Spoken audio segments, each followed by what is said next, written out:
Hello and welcome back to Monday Night at Heroes and Hooligans, where we have not played D&D since before the new year.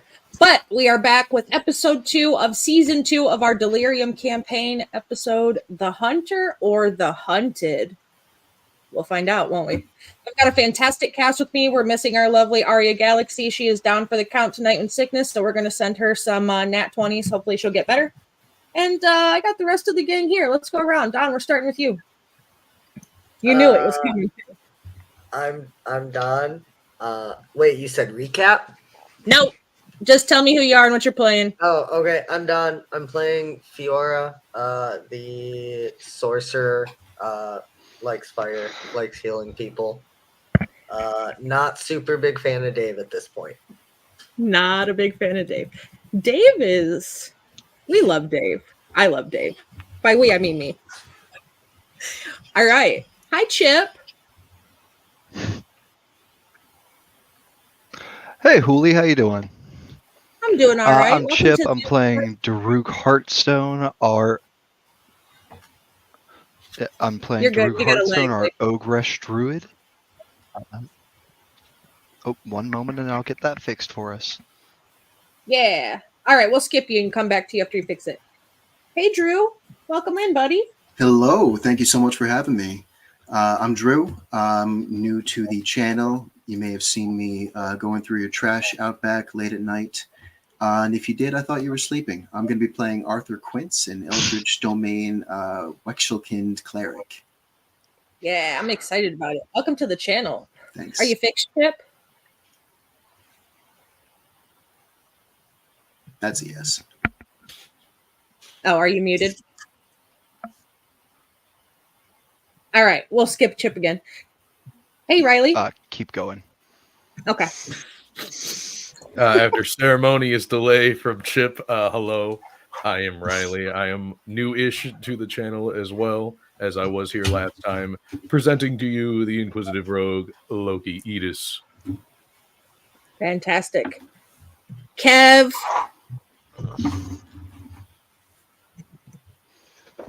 Yes, it is I, the fabulous one of the group. I am playing Celine Willows, the group's resident barbarian, bitch, and undead lovely girl. Hopefully, we have some fun today. Yeah, we love her. And no, you don't get Fallout Black Widow perks for flirting with females. I'm sorry, it doesn't happen. Oh, come on. It was a good shot. It was to be fair, all I was expecting was like you get like +1. I'll take it because my charisma is shit. Well, you're a barbarian, so it's doesn't bode how it well goes. for what I plan in the future. It happens. We'll get back to Chip. So I'm gonna roll right, a D. Hey, how are we doing? Oh, are you? Oh, hi. Good. Hi. Are you there? Nope. You're still not. I am here. You're not. All right. I'm gonna roll a D6, and somebody is gonna give me a recap. Let's see. 1, 2, 3, 4, 5. Kev, you're great. Oh, give us a recap for last week.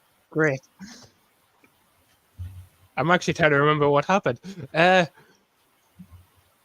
me a minute.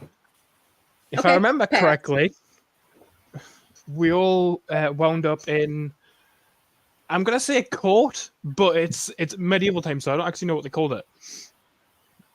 Court is okay. We all had a choice, or at least most of us did, because the certain doll child wasn't there with us at the time, but it was either get sent off to work in salt mines or salt pits or something, or join a religious cult. So we went with the extreme option. I've played Dragon Age. I know what the wardens are like. They're not a religious cult. I'm just saying. For tax purposes, it's not a cult. Well, depends on your view. and then we were Yeah. all escorted off to a far off keep somewhere in the far reaches of space or wherever we went to. I don't know. I wasn't paying attention at that point. And then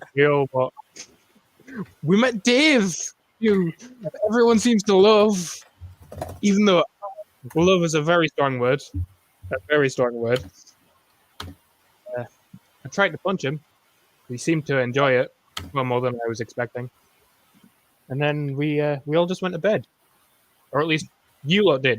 I proceeded to work out throughout the night and stare daggers into Dave as he slept. Yeah. Dave is great. Dave is great. He's the best. Yeah, that's pretty much it in a nutshell. You all had done something that got you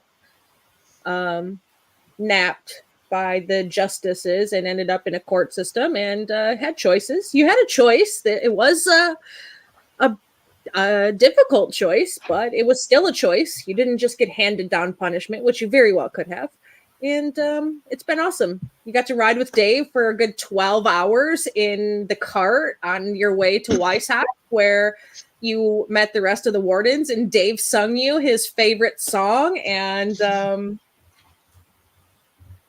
it was great. You got some rest. It was very peaceful sleep. Dave singing all night didn't bother you one bit.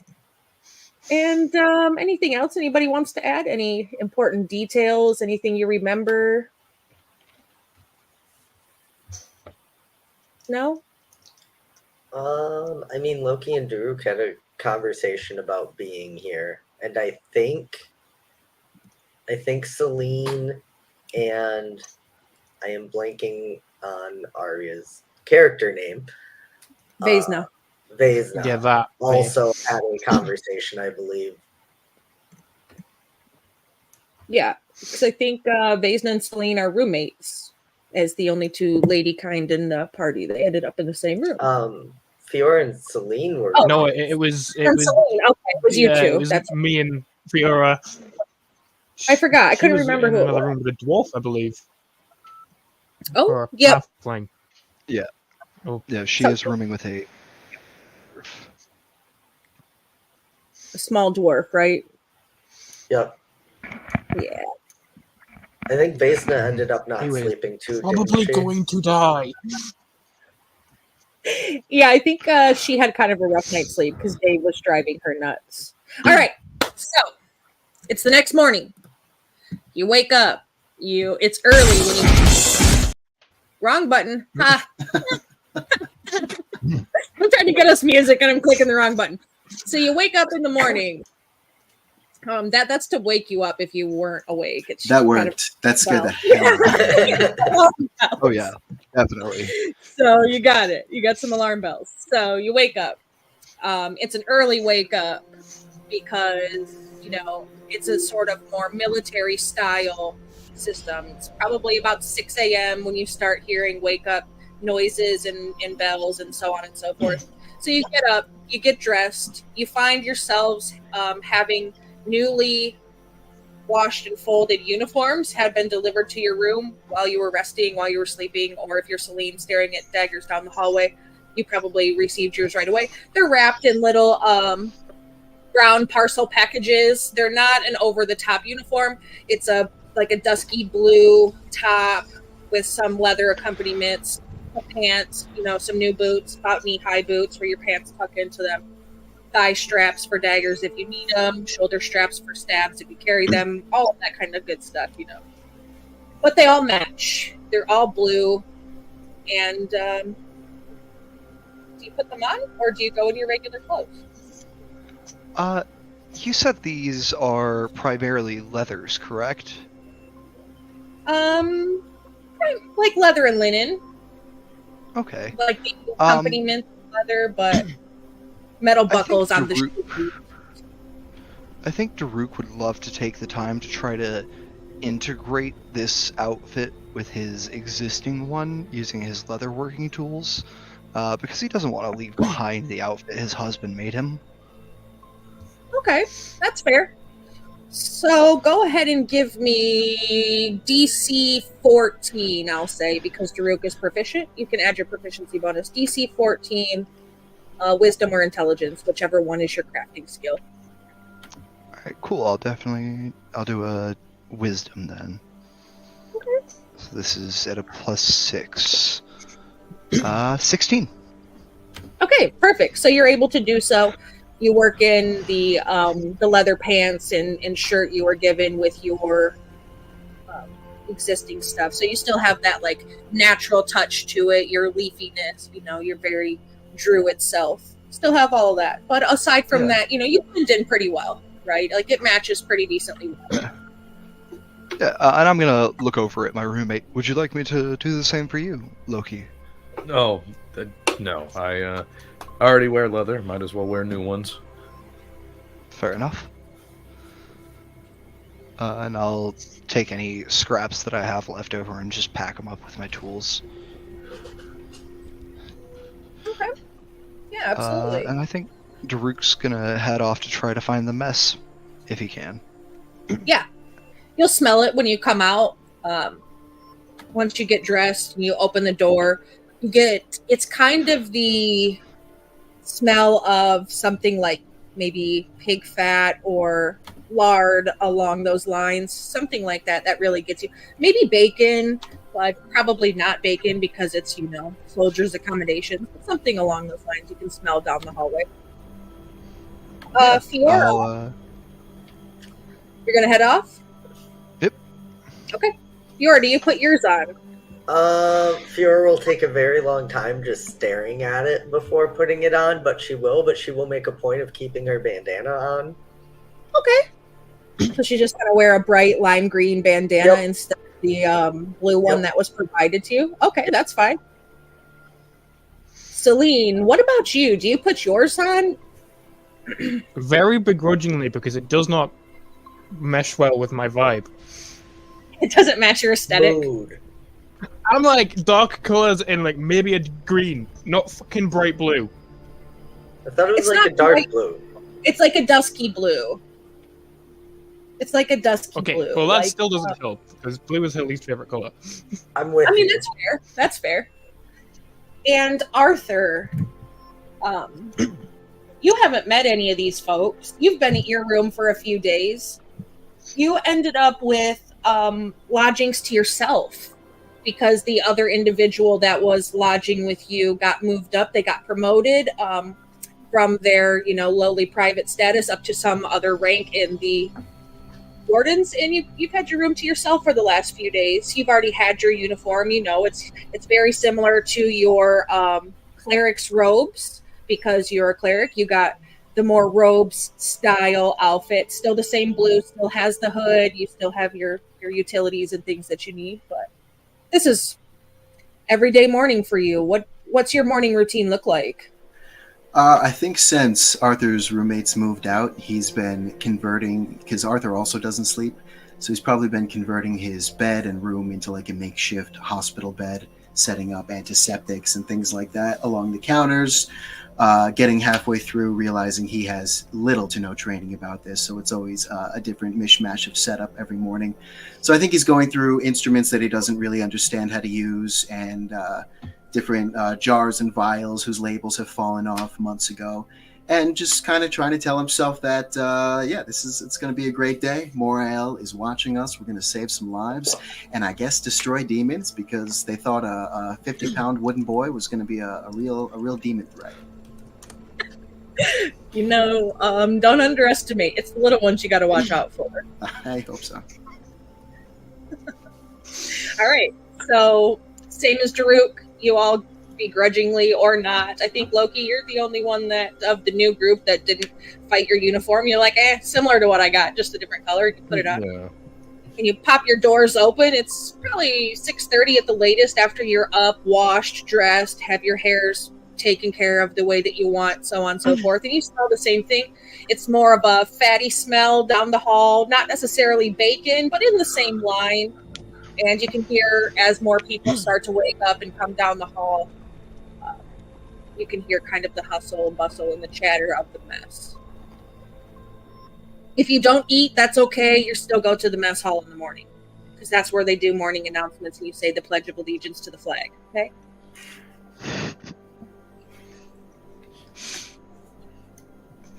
All right.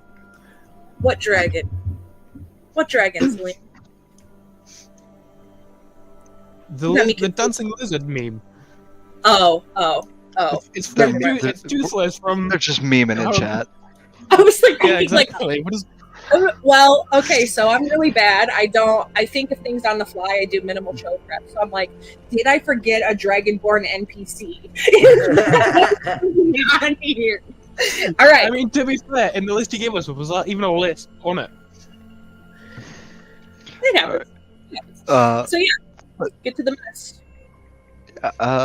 Daruk's gonna take a look around and see if he can spot Captain Jim Bob anywhere. You do not see Jim Bob or any of the other officers that are in the same kind of uniform as Jim Bob. Jim Bob wears the same color blues, but he's more in heavier plate style. He has emblems and decorations and things, you know, from his status, and so the rest of the officers as well. And anybody who has passed their induction also gets their Grey Warden patch. But you're just recruits; you don't have those yet. I'd like to look around for someone with a patch then. They're all over. They're seated in several different spots. You have the serving line as well, where there's a bunch of people in line getting their trays and such to get their breakfast. I think Daruk then goes to the back of the serving line and offers to hop in and help out some of these already gray patched people. Okay. He's like, "Hey, I'm ready. It's early morning. I'm ready to work. Hand me a ladle. I can scoop eggs with the best of them."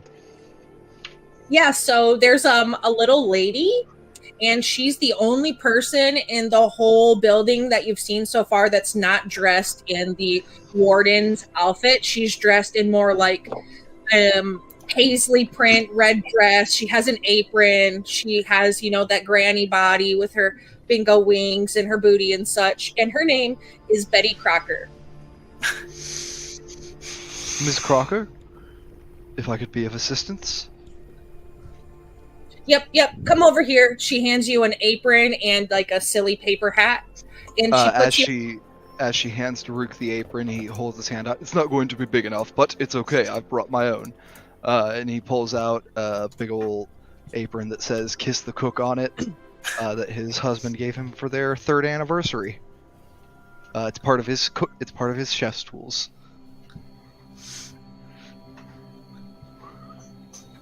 Okay, so you put it on. This apron is a tablecloth. It's just got some stitching on it. Okay. So yeah, you put on your tablecloth apron, and you put on the paper hat she gives you, and she hands you a big wooden ladle and puts you in front of a pot of this lovely, aromatic, beautifully grayed breakfast porridge. And you just get to slop it into bowls as people roll along. Sounds good. I'm gonna just try to casually make conversation with Miss Crocker for a while I'm working. She talks to you, like, as you try to make casual conversation, you get the hints from her that she's very business when it's kitchen hours, right? Like, she's a grandma at the holidays and we're at the serving line. So she's just like, yep, okay, darling, yep. Like, just very, very minimal conversation. But she does, you know, acknowledge you and just keep on. I think in that case, Daruk's just gonna keep working till the end of mess hours. Sure. And what about the rest of you? Well, Arthur is likely just mushing porridge around his mouth, trying to look and feel normal. Do I see any of the new crew arriving? Yeah, you see some new faces that you haven't seen sort of as you got up early. You're used to this routine. You came in, you went through the line. Shortly after, you know, you get past the porridge, a giant of a man, you know, puts a tablecloth on and steps into the line. He's not a face you've seen before. You see the others sort of trickle in, and I don't know whether they're going to the line or not. We'll find out. Okay. Yeah, I feel like Arthur doesn't fully grasp the concept of a food line yet because he's probably been in one as many days as he's been here. So he's gonna walk up to Daruk serving and say, "How you doing there? I haven't seen you before. Moriel's blessings. I'm Arthur," and he'll stick out a tiny little wooden hand to shake yours. Daruk will not offer to shake. He's can't shake hands right now. Food safety and all. But Oh, Daruk Hogstone, yeah, that's all right. pleasure to meet you. Are you a child? Are they sending children here? no. It's a long story. I'm 31. I'm just not a big guy. That's all. Oh my god, you're so young! All right, I am a child. I don't know. Time's a flat circle. What do you want from me? Look, if I mean, anyone, if you say you're not a child, you're not a child. I'll take your word for it, but...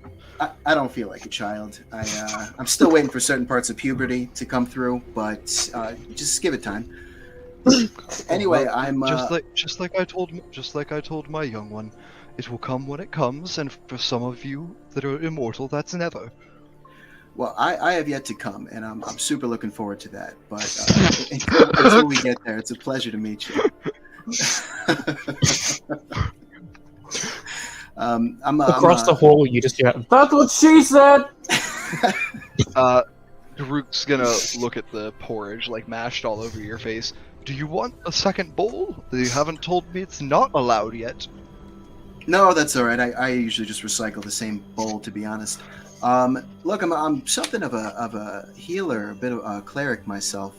If you or any new arrivals ever need any medical attention or religious rites, anything like that, don't listen to anything you might hear around the mess hall. There was one woman, I swear on Moriel, she had gangrene. She had gangrene before she got to my room. So please just don't hesitate if anyone needs any help. Oh, well, did she recover? Because I can help with gangrene. It's pretty simple. No, she super did not. You just touch, you just cast. It's only. I could do it a couple times a day. I could get her. Like, was she around? And I'm gonna look around the mess hall for someone who has an obvious case of gangrene. Is that for me to say, or I don't know? I mean that's to let me know. All right, Arthur, go ahead and roll me a d4. Odds she's alive, even she's not. All right. Oh, that's a She went 3. to sleep in the forever box. Okay, so she's alive. So off sitting in the corner. On a nat 20 perception. Okay, so off sitting in a corner, Daruk, as you kind of scan the room for somebody who has an obvious case of gangrene or the remnants thereof, you see a dwarven woman sitting in the corner, missing half of one of her legs and the opposite side half of one of her arms. She's very scowly, and it doesn't look like she's left-handed at all. Oh God. That's I can't fix that. Yeah, that's what I said. Thank you. Exactly. It's Did she have the limbs still attached when she got to your station? Daruk, let's focus on what she didn't have, which was a sense of taking, and he shouts over his shoulder, medication as prescribed. But look, it's in the past. The point is, okay. all my cases in the since past. then, Fair enough. all the cases since then have gone so much better. Looking forward to helping. Which has been exactly one case, because that happened on Arthur's first day, and they've given him exactly one case since then, and it was for Betty Crocker, and she needed a tea to lubricate her insides, and they knew his tea recipe was going to do such. Nailed it. Daruk makes a note to himself to tell Loki to come to him for any medical needs. All right. Speaking of Loki, what's And Loki? honestly lets anyone who is in the wagon with him know as they come through the line, hey, that guy, don't. Don't do it. Don't do it. He's not a child, but don't do it. If he was a child, Daruk would be more likely to say, "Let the kid practice." Not a child, I'm a doctor. All right, so Daruk is serving porridge, and Arthur is not the doctor. What is Loki doing? What's your breakfast routine look like, buddy? Considering he's never been here before, trudging along, probably not too long after Daruk, into the mess hall, would likely be the standard start, and maybe not so quickly that the conversation about gangrene and not being a child and being yet to come has occurred. He would have made his way through the line and taken a seat somewhere, really wherever, not too particular about whether it's with someone or not, eating his food as he's eaten plenty of things with plenty of people that is likely way worse than this porridge is going to be, as he just recounts the people he's been meeting, looks over his journal with the notes he's been taking so far, kind of just mentally preparing himself for the day and keeping track of who's who and what's what. Sure. So the standard breakfast that you're dished out is a porridge. Of course, the biggest portion of your breakfast is a porridge because it's what's going to stick to you. You have little biscuits. They actually aren't as drying on your mouth as Popeyes would be, but they're pretty close. And they have like a sweet little, maybe it's honey butter on the top, maybe it's not. We don't ask questions around here because we're hungry and it's food. And you get a grayish sort of mystery meat substance that's been cooked so long it's more charred and black on the sides than it is mystery meat. So you're given that, and you have your choice of fresh, well-drawn water, some fresh squeezed bean juice. Don't ask what kinds of beans it is. It's just bean juice. It's hot, it's brown, and there's plenty of it. Drink it or don't. And there's another like lightly opaque-ish kind of brown liquid. Don't know what it is either, but you have the option to drink it if you want. I'll take the minerals in the well water, thanks. Sure. Perfect. So there you go. There's your standard breakfast. Celine, are you having breakfast? She will most likely be in the room, but not eating anything. Just kind of sitting still, like a corpse. Sure. And do you sit with Loki wherever Loki sits down? Most likely, if she arrived either before or after him, she'll just walk over and just sort of collapse beside him, like a body just hitting the chair. Whatever position she lands in, she's just like, this is comfortable enough. Okay. And Fiora, you're the last one. I don't know what arrangement you ended up in the mess hall of, but you're the last one that we don't know what you're doing. Oh no, Fiora would have been last. Fiora, ignored the bells for as long as possible, did not make her bunk. She will go through line and get food and scan the crowd looking for someone without a patch, and I assume see Celine and go and join Celine and Loki because she knows Celine. Yeah, and right about the time that you're coming in, Fiora, you see this gentleman coming in just a few paces behind you. Give me a perception check.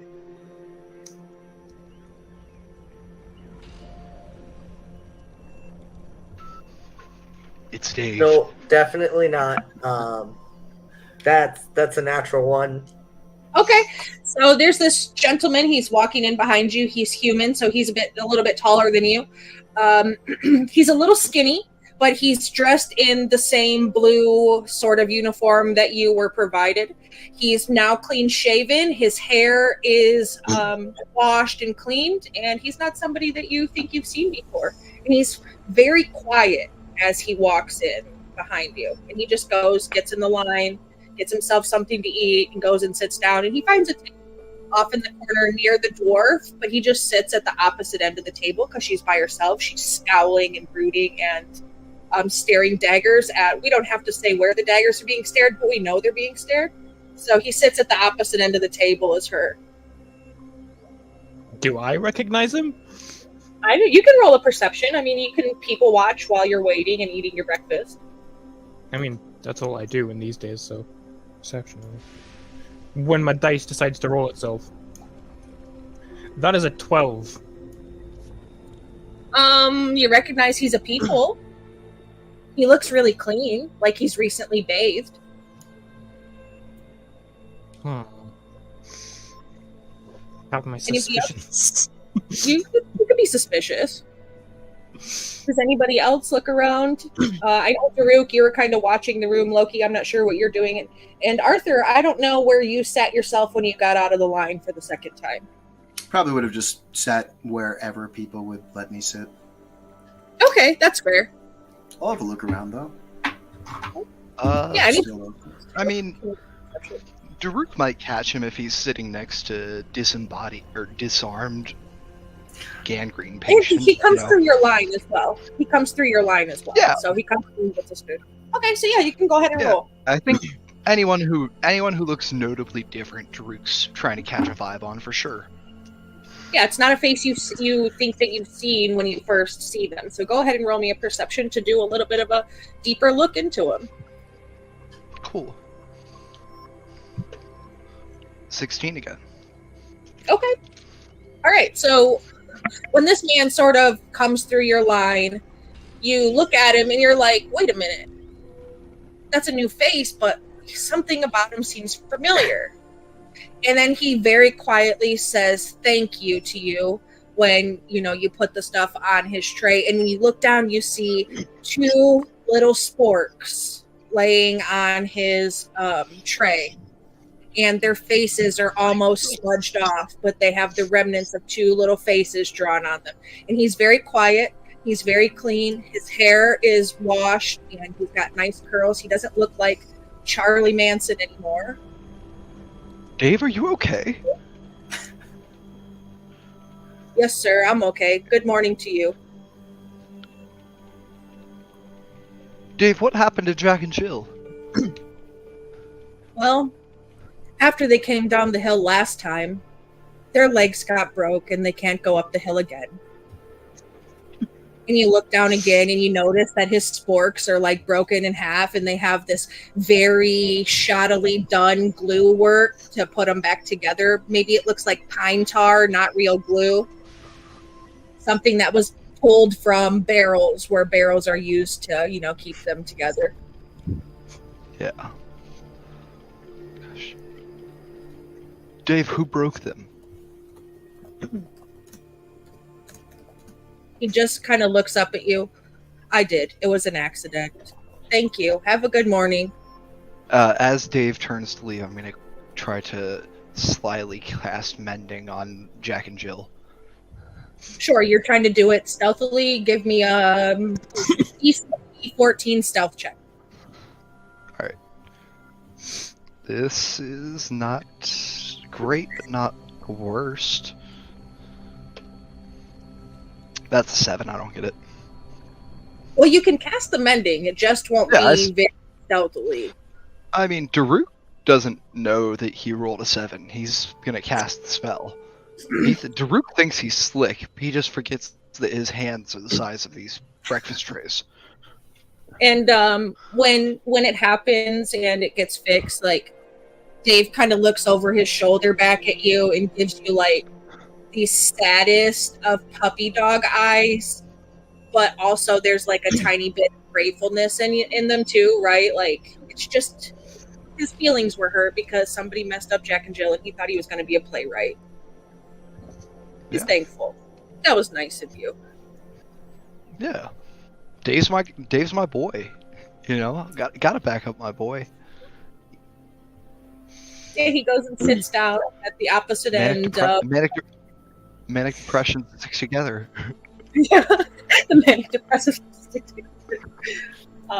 Give me a medicine check too, because you're medically inclined. Give me a medicine check with that perception. I want to see if you notice something else. That is a 17. Okay. So when you were kind of looking Dave over, your natural instincts kicked in and you noticed his pupils were dilated, but not in like the same crazy way as they were the day before, but dilated in a different way. Okay. But still above normal, dilated above normal. I think actually Daruk is going to back out on the obligation that he put himself into. Daruk's going to break his promise to Miss Crocker. Miss Crocker, I need a 10-minute break. I'll be back before the end of breakfast. And I'll bring some berries for you as well. Sure, dear. Put your stuff over there. And she kind of moves between the two places and takes the ladle in one hand and continues serving the gray stuff at the other end. Yeah, I'm gonna set my stuff down and walk with Dave.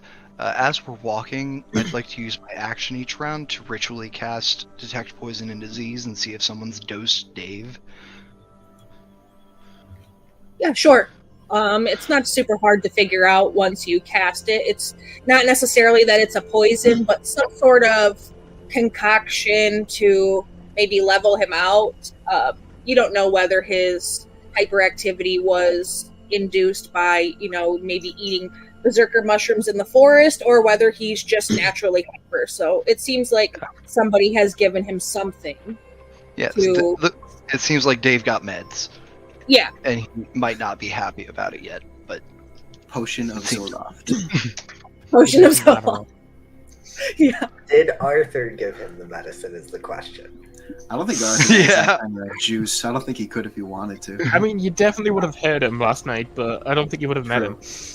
Yeah. No, it definitely, any of you who are medically inclined, or like Daruk is looking into it in around you, once you start doing the magic to figure it out, you realize that it's the work of a highly trained cleric, somebody who has been in the medicine, for a while and knows what they're doing. This guy. Yeah. Then yeah, just as I finish, I figure that out. I'm going to regularly cast Good Berry, leave Dave with a berry. A little treat to go on your porridge, Dave.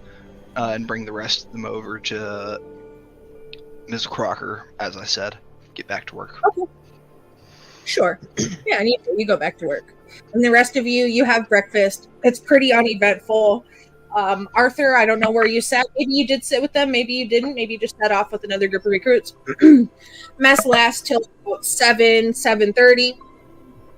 The last of it, like the very last eaters, are the ones that are leaving at 7:30. The ones dragging their feet. Probably Fiora. She's pretty annoyed with this whole situation. So I you would get up. also like to clarify that Fiora took the bean juice, and if it was not coffee, spat it out instantly. It definitely is coffee, but it's a different kind of coffee. You could taste a different note in it. And for those of you who are from the South, you probably know what we put in our coffee around these parts that makes them taste different. It's got some chicory in it. Then by the end, she is one of the stragglers. By the end, she looks marginally better. Yeah, the coffee was definitely the best thing there at the whole breakfast. Like, it must be very important to Jim Bob because it is pristine. Starbucks, who's that? Who is she? Because this is Warden coffee. But so you go through, you have your meal, the stragglers of you notice everybody going out kind of to the yard. And as you come out, you see all of the patched wardens. They go off, do their training. Some of them get on horses, head out on patrols. They all have stuff to do. But you see the recruits are kind of gathering together, and you finally come across Jim Bob, who's standing with a group of recruits. I would love to, just as I'm wrapping up my shift, so to speak, with Ms. Crocker, if I could use a friendly ear to get a piece of information about this demon blood rumor. Okay. She needs to make a wisdom save, DC 14.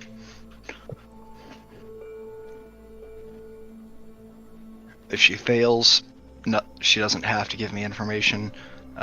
She doesn't have to give me a piece of information, but she does not know that I attempted anything. Okay. Yeah, so she's got a 19 on the dice. But as you listen, I will say, as you kind of try to listen around, she doesn't give you any information, but you hear some of the already patched wardens that they look like, the jockey group, and they're kind of talking about the recruits going out and, about the hunt for demon blood. And it sounds, by the way that they're talking, it is actually demon's blood. So you've got conflicting information going on. Some people are telling you it's a rumor and it's not true. And then you have these clowns that are saying, oh, they're going to have to go fight demons and get real demon's blood. They don't know what they're in for, that kind of thing. Okay. Daruk is truly torn between two beliefs here. Of he wants to believe Captain Jim Bob when he says it's just campfire stories. But also, like, if there's a risk that he's gonna have to drink demon's blood, he'll take his chances dashing. Okay. So he heads out, and I think just sort of is in that that paralysis of indecision, following along with what everyone else is doing. Yeah, that's fair. And the rest of you kind of gathering around. And Arthur, you've been around a few days, so you've also heard the same conflicting information.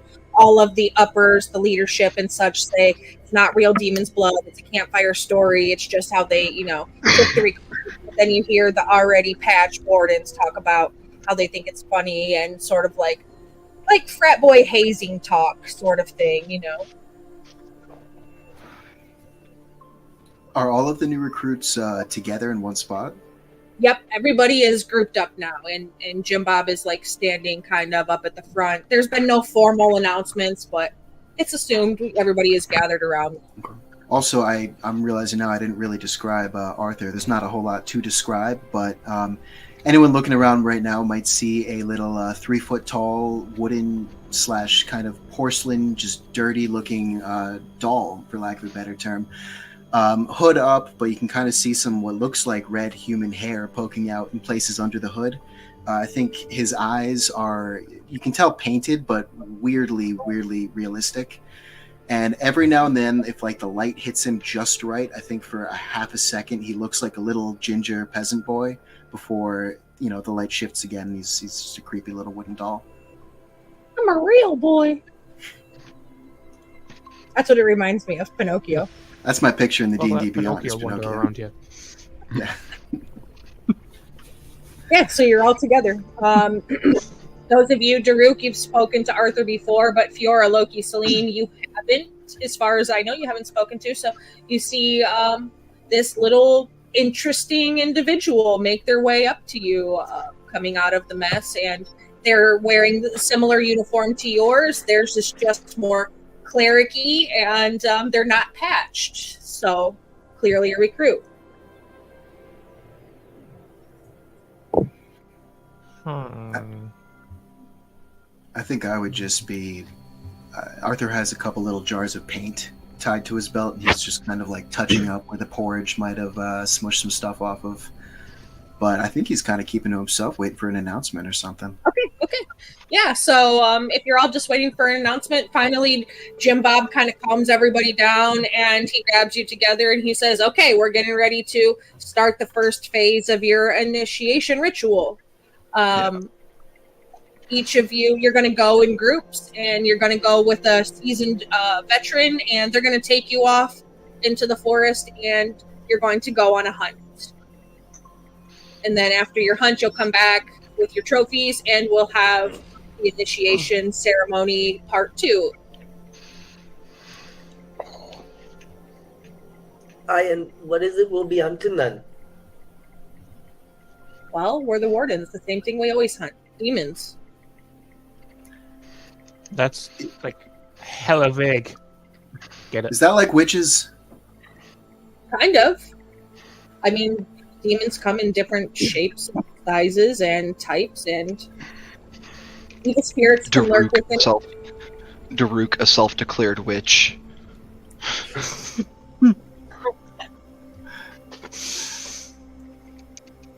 We sent the senior patrols out to hunt heretics, so you don't have to worry. And Speaking of heretics, sorry. I thought we only hunted demons. yes, the Inquisition has borrowed one of our senior patrol groups to assist them in the hunt for a highly dangerous and illegally operating heretic. Not our normal type of thing, but they had asked us for assistance, so we are offering such. They're not the typical unlicensed magic user. And Are those speaking of, volunteer-based missions? it's more like assigned to a certain group that I trust. You could make your way into it eventually. You could rise through the ranks to that group. Oh, no, I want to deny them. Unequivocally. Oh, well, don't worry about that. That's plenty of... We don't usually do them. This is only the second one since I've been head of the Grey Wardens that we've assisted on. Understood, Captain JB. So, speaking of unlicensed magic users, are any of you unlicensed magic users? Totally. Bob's just going to glare at Celine. I mean, technically I am, but also I'm not. I just channel it differently. I don't ask for anybody to get in trouble. It's just the wardens. We can't have unlicensed magic users in our ranks, so we provide you with your battle magic certificate while working for us, while you're part of us. Oh, you're in charge of making sure they get renewed? Yes, And as long as you are. Fees are upkept? Yeah, as long as you're a member of the Grey Wardens, that's something we take care of. I'm licensed already, but I need you to start taking care of that immediately, because I will forget. Yeah, while you're contracted with us, it'll be taken care of. Just hand your paperwork over to my partner here. This is not my partner, but my office partner. And his name is... I don't precisely know where it is. Oh, well, that's not very helpful. This is Steve Kennedy. It's your work wife. You see, when you say unlicensed, I may fall under that umbrella. I'm not really sure. Well, just in case. Do you have any paperwork? No. Okay, well, we'll have it taken care of. Just come over here and give us your information. And there'll be like a little form.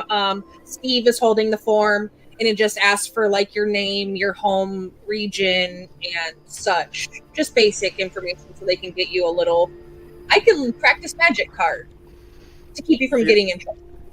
Fiora's Right, is pointedly fake. And if Like, we're no, it's blatantly... false info. Yeah, I was gonna say, do we need to do anything if we're blatantly lying on it? I mean, they're going to take you at face value.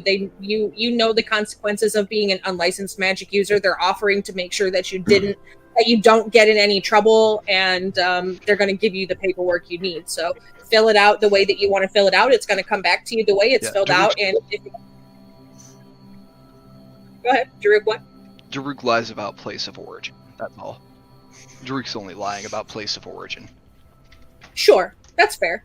I mean, you can put whatever you want on there. You're going to get the card back with the information that you have. So, And I don't need a license, right, as a cleric? you do. All magic users have to be licensed. Then would I have gotten my paperwork at my last gig?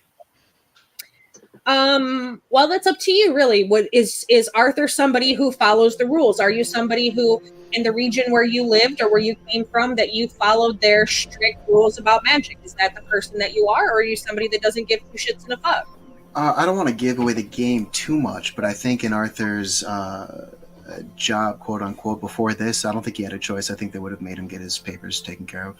Sure, then you probably have papers from before, and what they'll do is they'll transfer the liability of your previous, workplace on you as a magic user over to themselves, because they are licensing you. They are responsible for any magic user that gets in trouble. So Fiora will actually do what Daruk doesn't put Fiora, but she will put a completely different city for where she's from. sure. I mean, and she doesn't have to use her full name. She could do Fiora, That's all Red- that she puts. just Fiora. That's fine. Yep. Yeah, so that's fine. So Steve gets the information from those of you who do actually do magic that needs to be any magic that you do. And in the land of Atharis, for those of you in the audience who don't know, magic is heavily regulated. Some places, they don't allow magic users at all. They send you off to a temple where you are there for the rest of your life, and you're not allowed to use magic outside of there. They train you how not to use your natural magic, so on and so forth. And other places in Atharis have different rules and regulations. Some you get magic permits based on the type of magic you're going to use. Some you just get a permit so you can use magic, but you're still, they still have track of everything. It is a very heavily regulated business in the whole land of Atharis. Some places are extremely anti-magic, and you're going to come across that. In some places, they don't really care as long as if they ask you, you have paperwork to show that you're able to cast your magic. And as mentioned, the Inquisition is not magic friendly. They are the opposites to the mage circles. They're the ones that kind of police, the mages and those branded heretics, so on and so forth. And you'll learn more about them, but I think some of you know already from our previous campaign, it's the same deal with them. There is a sect of the Inquisition becoming more radical, and you would have heard about this in the world because there's the current leader of the Inquisition, and then there's an election coming up, so they have the rival party who is very anti-magic. They want to get rid of it completely. They don't want any magic users in the ranks of the Inquisition anymore because the Inquisition has a small group of magic users, which, to hunt their own evil, they are their own evil sort of mindset, right? So there's two different things going on in the Inquisition right now, the standard regulation and then the more radical extreme. And you would have heard about this throughout the lands and so on and so forth.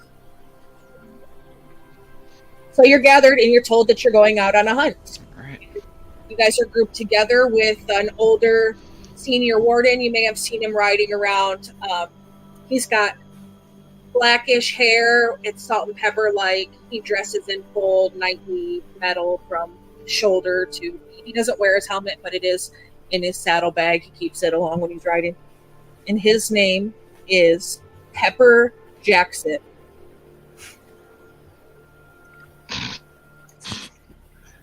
What's his rank? Is he sergeant? Sure. Yes. Let's go with that. Very salty individual. Does he have a band? Sure. Yeah. Sergeant Pepper, got it. I didn't even put that together. Yellow Submarine's my favorite album too, so that's great. But yeah, so he mounts up. He's very quiet. He, leads you to the stables. You get horses, horses that are size appropriate. So if you're not able to ride a full size quarter horse, then you're going to get a pony. If you're too big for a normal size quarter horse, then you're going to get something bigger, a war horse. And if a pony is too small, they've got a couple of Shetlands, which are even smaller. Beautiful. I was going to say I might need to be tied to somebody's saddle, just like click clack like maracas as they. Or I'll easily carry the doll around. I mean, if you want a tandem ride, you can, but there is different size appropriate mounts because, there's different size people. Halflings, dwarves would ride something smaller. Humans and elves probably there in the middle. And then orcs, ogres, ogresh, anything big, would ride something bigger. If someone's willing to take me, yeah. I don't think Arthur's been on a horse that hasn't been immediately freaked the fuck out by him, so he's probably not a huge fan of him. Sure. So if Celine Daruk volunteers that, Daruk counts as large. Daruk counts as large. Arthur could ride Daruk while Daruk rides the warhorse. I am positive we'll get there, but let's take it slow. Let's take it slow, baby. You did serve him breakfast, but he wants you to buy Yeah, so it doesn't matter. Arthur, you get with Celine or Daruk, whoever it is. I don't care who you ride with, but you ride with somebody. And everybody has size appropriate I'm a mounts, married so man. you're not. Oh, I didn't even mean it like that. Oh. I'm just sure I'm going to be riding you in some kind of a combat situation at some point. Yeah, very Freak the Mighty, right? If anybody's ever read that book, I love it. But yeah, so you do. You get on your horses and you leave Weishaupt and you head out. And it's a pretty quiet ride. You're riding through forest. He takes you out and very quietly from the front of the line, he just tells you, keep your eyes open, watch for anything that shouldn't be there. Cool. Unless you are up. You can make survivals if you'd like, perceptions if you like, investigations, any checks that you think you would want to make for something your character would do on this ride, or even conversation if you guys are communicating with each other, talking. Can I think Fiora Daruk ride up? would- Go ahead. Go for it. No, after you. Can Fiora ride up to Pepper once we're like 10 minutes out and be like, so tell it to me straight, are we really hunting demons here? Yeah, we're really hunting demons. Any further information, clarification, big ones, small ones? Well, probably big to you, but not bigger than me. Okay. Fair enough. Thanks. And she'll fall back. I'll roll a perception check to look for things that don't belong, like squirrels that aren't indigenous to this part of the world, that kind of thing. Yeah. Oh, Emerald ash borers in the trees. I think all I found was squirrels. That's a 3 plus, plus 4 for a 5. Or for a 8, sorry. Yeah, so as you kind of look around and you're trying to see if there are creatures or things that don't belong, you're kind of listening and looking around, and you don't see any creatures that don't belong. You see like a squirrel skitter through, a rabbit hop across the riding trail, so on into the foliage. But the one thing you do notice, Arthur, is you don't hear the chatter of birds. You don't hear like the forest noises. It's like eerily quiet. I would love for Daruk to get out here and make a survival check, looking for anything passing through recently, where anything living would be, like the closest direction to water, that sort of thing. Sure. So some druid crafty stuff, yeah? Yeah, or some survivalist stuff, really. I mean, Daruk's a pioneer. Sure, He sure. goes and explores the unknown. So that is a 25. 25. Yeah, so you're looking around, Daruk. Do you get off your horse, or do you like kind of look from atop it? Yeah, Daruk, as soon as we slowed before before the sergeant was done speaking, Daruk was off his horse, looking around as soon as he said, keep an eye open. Sure. And you've got long enough legs that you can kind of keep up with the slowest pony in the party, because you're not riding super fast. You're not on like a trot or a gallop. You're kind of just like, Yeah, prancing along. we're a search party. Yeah. We're hunting. So you get down and you look around and you see a couple of different sets of prints. You see some prints that look like they belong to a family of deer, because there's some larger ones, some smaller ones. You see not far behind those tracks, kind of like to the side of them, but they go in the same direction. Some more like canine paw prints. Looks like it was following whatever family that was. Typical predator-prey hunting style tracks. As far as water, you don't really smell water close on the air. Maybe a few miles out might be a small pond or a small lake or something, but you don't hear or detect any rivers or anything flowing through the area where you are. And like the closest burrows, there's some like bunny burrows around, squirrels' nests, no birds' nests. For some reason, there's not. But that's a majority of what you see. It's very nature and wildlife in this area that you're in. I'm going to call over to the sergeant. Sergeant, Yes? how often do these things move through the trees? Well, we haven't had any this close. We're about 5-ish miles out from the closest sighting, but they've started to move more regularly, which is why we're hunting them so close to the castle, the keep, whatever you want to call it. Would it be best if we were able to ambush the beast? Well, I don't know how well we'll ambush them before they are on top of us. They tend to move through the shadows. We'll become the shadows then, And I'm going to cast Pass Without Trace on our entire party. Oh, Sure thing. Sure thing. That's a what? A plus 10 to stealth? Plus 10 Yeah. to stealth. Beautiful. And I'll use my bonus action to get my shillelagh up for myself, just in case. Sure. When you roll on Beyond, does that immediately add your proficiency bonus? Yes. Yeah. Oh, It should. Right, okay, so Sometimes it works out and does what it wants to do and just rolls the flat dice, but usually only when we're using BT2. So there's, well, at least that's over 10 this so time. there's 5 of us, 6 of us counting the sergeant, Mhm. and then there are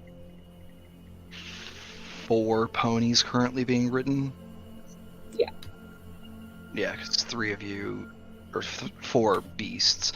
Yeah, I can hit every mount that's currently being ridden and every person. Yeah, so that's for what, the 10 Pass Without total, Trace. right? That's, Yeah.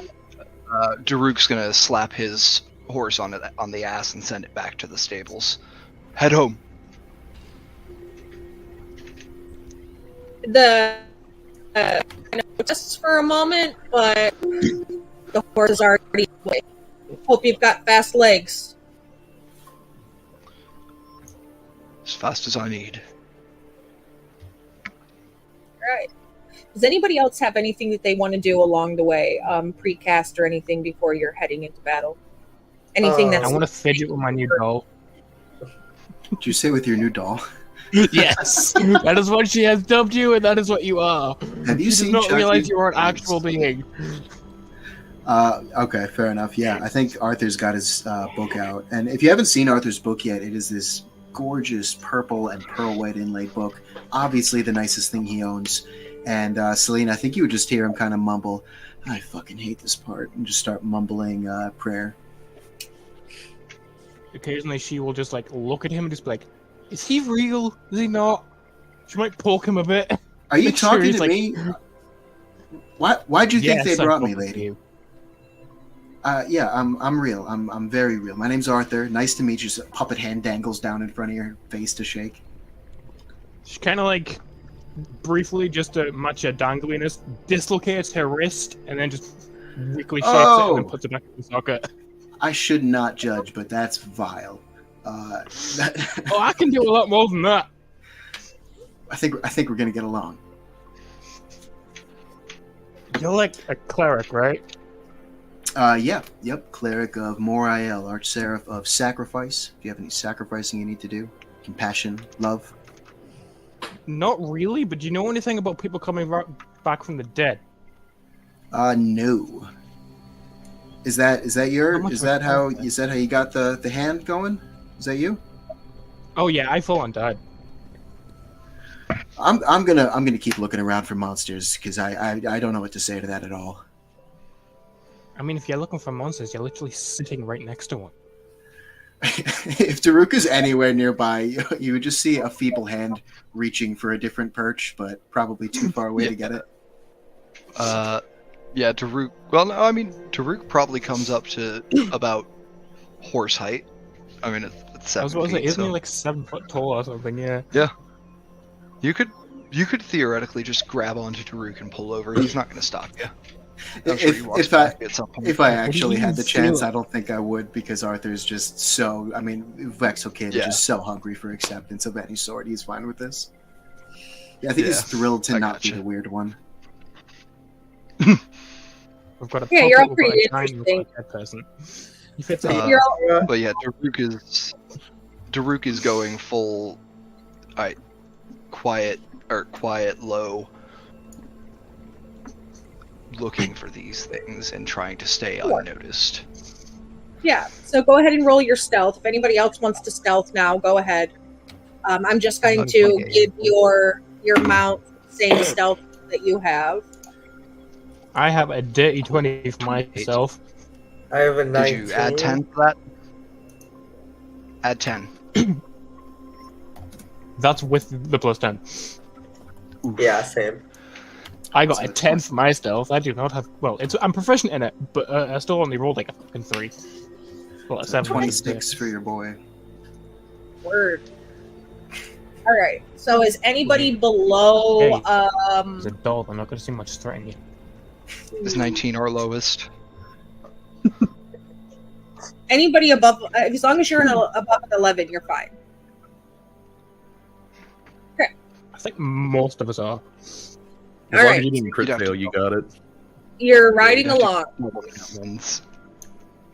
And a forest, once lush and green, gradually transforms into a desolate and devoid landscape, shrouded in shadows. The vibrant foliage that once adorned the trees now wither and fall, leaving behind bare branches that reach out like skeletal fingers. The once vibrant colors of the forest floor fade away, replicated by a carpet of decaying leaves and dried up vegetation. As the sunlight struggles to penetrate the canopy, the forest becomes cloaked in darkness. The shadows cast by the remaining trees create an eerie and mysterious atmosphere where every sound is amplified and every movement is magnified. At this point, anybody whose stealth is lower than a 21 is not stealthed. The air, once filled with the sweet scent of blooming flowers and fresh foliage, now carries a sense of decay and emptiness. The symphony of chirping birds that once chirped through the forest and the buzzing of insects was replaced by an eerie silence, broken only by the occasional rustle of leaves or the distant hoot of an owl. So those of you who noticed that the birds weren't chirping in the lush green forest, you notice it even more so now, and it kind of starts to ring a little bit of alarm bells in your mind. The once bustling ecosystem teeming with life now appears barren and lifeless. The absence of animals and stillness of the surrounding create a haunting ambiance, as if the forest itself holds a secret waiting to be unveiled. In this desolate and shadow-filled forest, the passage of time seems to slow down. The once vibrant and thriving ecosystem has transformed into a melancholic and mysterious realm, where nature's beauty has given way to a sense of desolation and solitude. Daruk, you are the only one on foot. As you walk along, you realize it becomes harder to lift your legs through this. You feel sort of a sense of lethargy as you come through this. It feels like you should be moving faster than you actually are. Those of you on horses, it feels the same way. You're just not physically feeling the effects of the heaviness, but it feels like your horses are more lethargic, like they're struggling to kind of move through. The terrain doesn't appear any more difficult than it's been, but it feels like everything is slowed around you. And Sergeant Pepper Jackson up there in the front, he just keeps riding along like he's used to this. Hey guys, why are we so slow?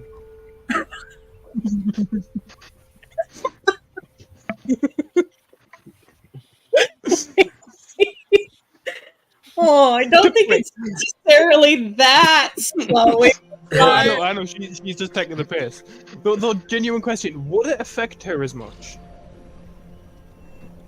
It's like a, because I mean, technically being dead means she wouldn't feel any sort of lethargy.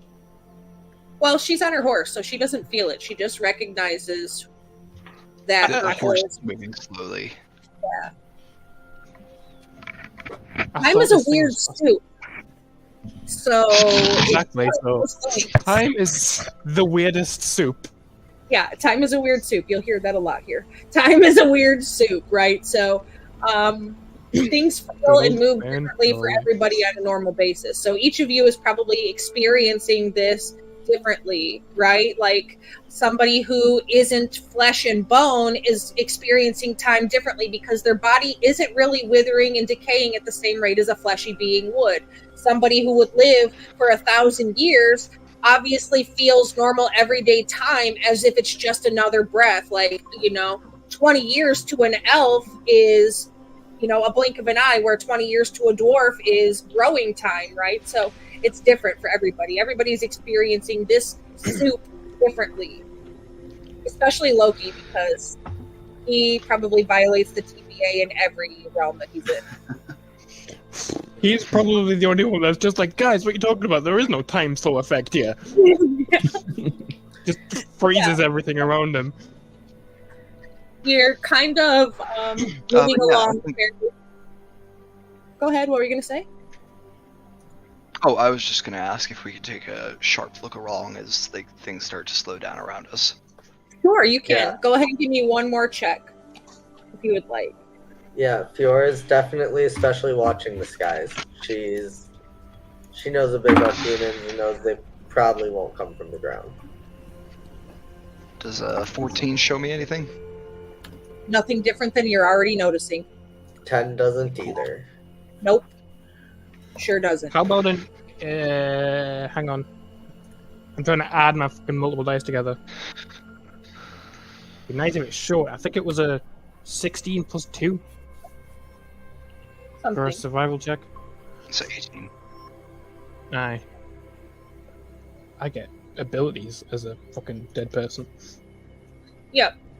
If you're just surveying the standard terrain or looking around, you don't really see anything different. Everything is sort of shadowy and dusky and relatively still dark. The sunlight doesn't seem to pierce the veil of darkness around you. Everything is sort of gray and twilight-esque. Very dim light.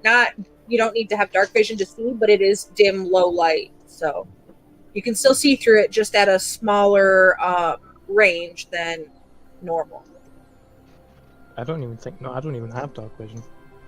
Well, Which is sad. Good thing you don't need it. So you're moving along, right? And Sergeant Pepper's in the front. Daruk, I assume you're still in the back since you're on foot. You're just a tad bit slower than the farthest back pony, which I believe is probably Fiora. And then you have Loki and Celine there in the middle. And you're trotting along. And the shadows around the front of the party of people start to move.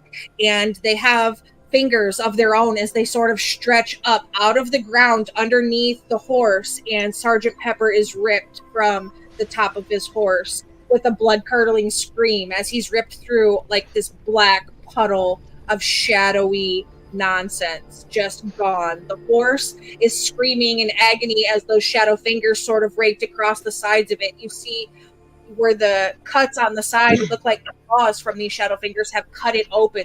The cuts are so wide and splayed open like they were cut with surgical knives, and they're starting to bubble. The actual blood inside is bubbling, almost like maybe the claws had poison or something on them. It's just unnatural as the horse shrieks in pain and tries to gallop off, only to make it about 20 feet before another shadow cut from the ground rises and pulls it headfirst into this hole. And the whole thing doesn't fit all the way in, so it's very like guillotine across the middle as this black hole kind of cuts off and the back end of the horse sort of falls. And the blood and the gore from the inside kind of spills out onto the ground, bubbling into this shadow, turning into this black demonic ichor as it sort of bubbles and like oozes into the ground, leaving a sticky black puddle of disgustingness. We're gonna do my favorite thing ever, and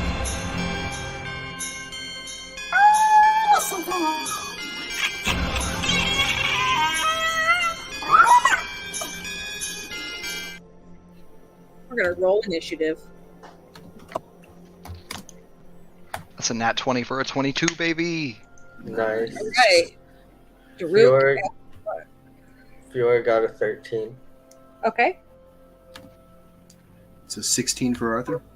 Okay. When it loads, I'll tell you. What do you got, Loki? 9. Okay, so we've got Celine. What do you have? A 16. Who has the higher dex mod, Arthur or Celine? Arthur has a 2. And I think I have like a +1, I'm assuming. Okay, so Arthur first. Yeah, +1. Arthur, then Celine, then Fiora, and Loki. You do not have time now to precast anything else, but your Pass Without a Trace will still maintain if you need to use stealth. If Rogue's going to do rogue shit, you still have that bonus to your stealth on your bonus seconds. Okay, so Daruk, you're up first. You saw the shadows from the ground sort of rise up, and Sergeant Pepper is gone. The horse is halfway gone, and these creatures have started.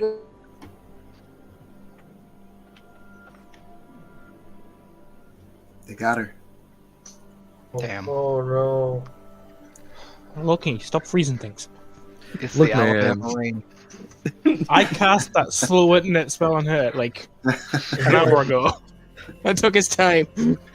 I mean, that guy was the only Grey Warden here, right? Why don't we just get the fuck out of here? Thank you! Right? Thank you! I don't Someone wanna else. fight that. Get these things and just dip. That thing pulled a horse. I into mean, the I'm ground. not gonna lie. Daruk was full up, like thinking about ganking this guy after he killed the demons and running.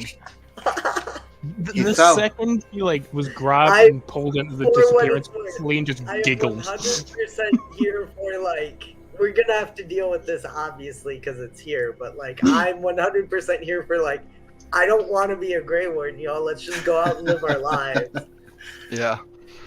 I have paperwork now. Yeah, right. I got everything I needed day one, first couple hours. Everyone should join the Grey Wardens for a day. It's fantastic. I have health I got an insurance outfit now. I didn't like. Dave seems to be happy. Well, normal now. I have a new Yeah, pet. Grey Wardens I'm do good. wonders, guys. I have dental now. I don't even have teeth. I don't deserve all You this. probably have better dental than everyone here. You chip a tooth, it literally just gets sanded back into place. Yeah, my dental is probably just a vial of white paint that they replace every now and then. Let's, Carpenters. let's get out of here, go find those salt mines and free Yeah. everybody. Oh my god, when Daruk said that he was going to step out of line and break his word and end his shift early, I had to fight every instinct to not be like, oh, salt mines. There he goes. Yeah. You had your shot, Right Daruk. in the To be fair, it was a volunteer shift. No, yeah, of course. Yeah. Hardened criminal Look, Daruk. We've just rolled Yeah, initiative no, for like who just yeah, oh, I can't Daruk's do anything. My wife Daruk's had hardened died. crimes, gets drunk and forgets that he owes money for it. If Daruk shaved the fur off his face, you would see teardrop tattoos. Yeah. Well, someone's going to have to DM. It's not going to be me. I'm the newest one here. Hey. Hey, I look, have not DM'd ever. Don't expect me to do it. Any of our viewers I out do- there I on Twitch do my want to hop in? Yeah, let me get a hold of Hooli here quick. Bang. Yeah. I don't forgot that was have an option. Discord I was just open. having She fun. might have got on her phone or something and said something there. Yeah, I cast that nearly 2 hours ago. Now, obviously. Why would you do that? You know Mondays are cursed. Well, I mean, to be fair, at the time she made a comment about it, so I was like, "Well, she's already jinxed herself, so screw it." But No. No, I you can- manifested it though. You cast Did I a though? spell. Oh, hang on, Hey. she's back. There we go. There she is. Sorry, we totally weren't planning. Well, what we're She doing. lives. Welcome to D&D in Alabama, where when it rains, it pours. So we got storms and shit. So I apologize. We lost our whole power. So Oh, sorry, guys. But Are you okay combat. I'm now? on my laptop, so it's probably not as for right now. But if it happens again, it happens again. It's how it goes. I am not on my normal computer, so.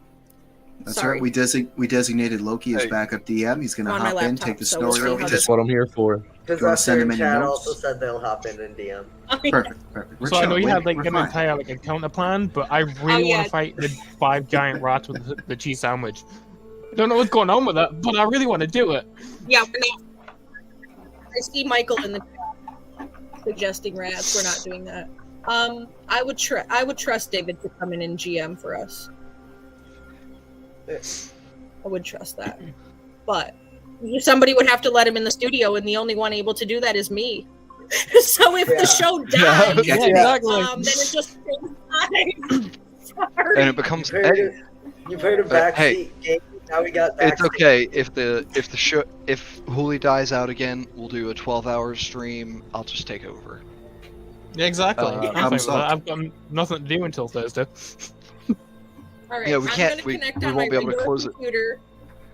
I'll be right back. No worries. Okay,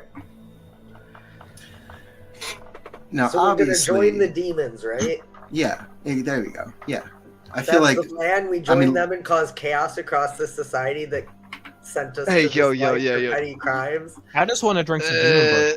I don't know. Daruk was only gonna do it in the run thing because he's got family to see fair. and doesn't want to drink demon blood. We'll drop you off on the way to. I the don't know coup. about. Yeah, if you drop me off on the way to the coup, yeah. Chip, I just got your message. Did you get Alabama rained? Yes, I did. Yeah, I did. Okay. I will not apologize for casting that spell. All right, Good. so before I got shit all over by the gods of the fucking weather universe, which is normal. Monday night is cursed. We know this. Daruk, you're first in line. You just saw all this wild shit happen, and 5 of these shadow-like creatures emerge from the grounds around you.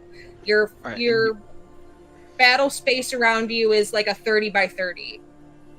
So that's the space And you that said have. if we were over a 21, we were still hidden, correct?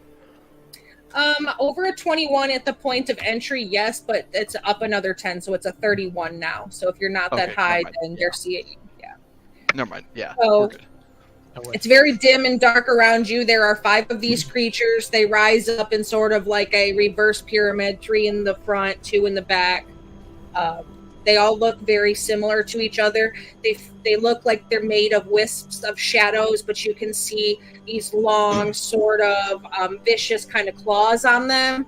They have like these big, shadowy wings that, as they kind of move behind them, they look like they're made of like shadowy gossamer leather sort of style, and they look ugly. They have like these awful teeth.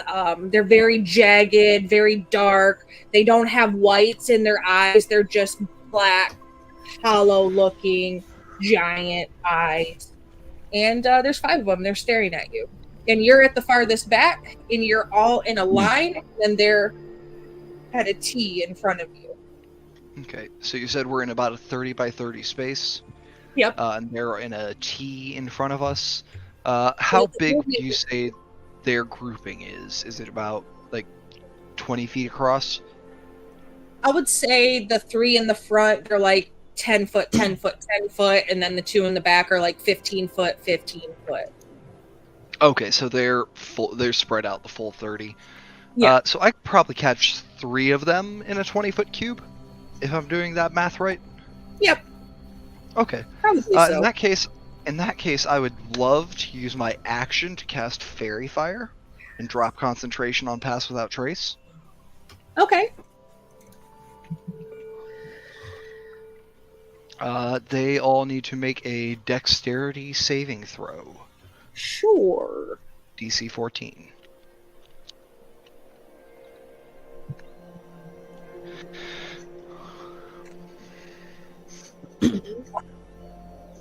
I got 2 pass, 1 fail. All right, let me draw these. Let me draw these on a thing so I can give them numbers. 1, 2, 3, 4. Okay, so I'm gonna say you had 2, 4, and 3 in that 20-foot area together. If you focus it just right, and the number 3, which is the one all the way on the end in the first row, is the one that failed. So he will be wreathed in fairy fire. Cool. Oh, I don't know if you can see my little drawing here. God damn, No. green screen. You can't. The Anyways, camera says no. I yeah, get it, though. you get what I'm saying. You play D&D, man. You know. Yeah. You know. And I'm going to use Owl my Bear for being bonus. a bitch and a half, so we don't have VTT. Go fuck yourselves, Owl Bear. Yeah, I Okay, will use sorry. my bonus action to wild shape into a dire wolf and take my yeah. 50 feet of movement to rush straight towards the one that was affected by Fairy Fire and my turn. Sure. And that's the end of your turn. That's Okay. action bonus One action wild movement. shape. Perfect. So One more. anyone attacking the one who I am at, or the one who was affected, has advantage Sure. Sure from thing. Fairy Fire. Okay, and you're all still Daruk, you moved up, so you're out of the line, correct? You're right there in front of 3? Yep. I am Okay. out of the line right in front of 3. Okay, so Nose to nose. everybody else is still on their horse, I assume so.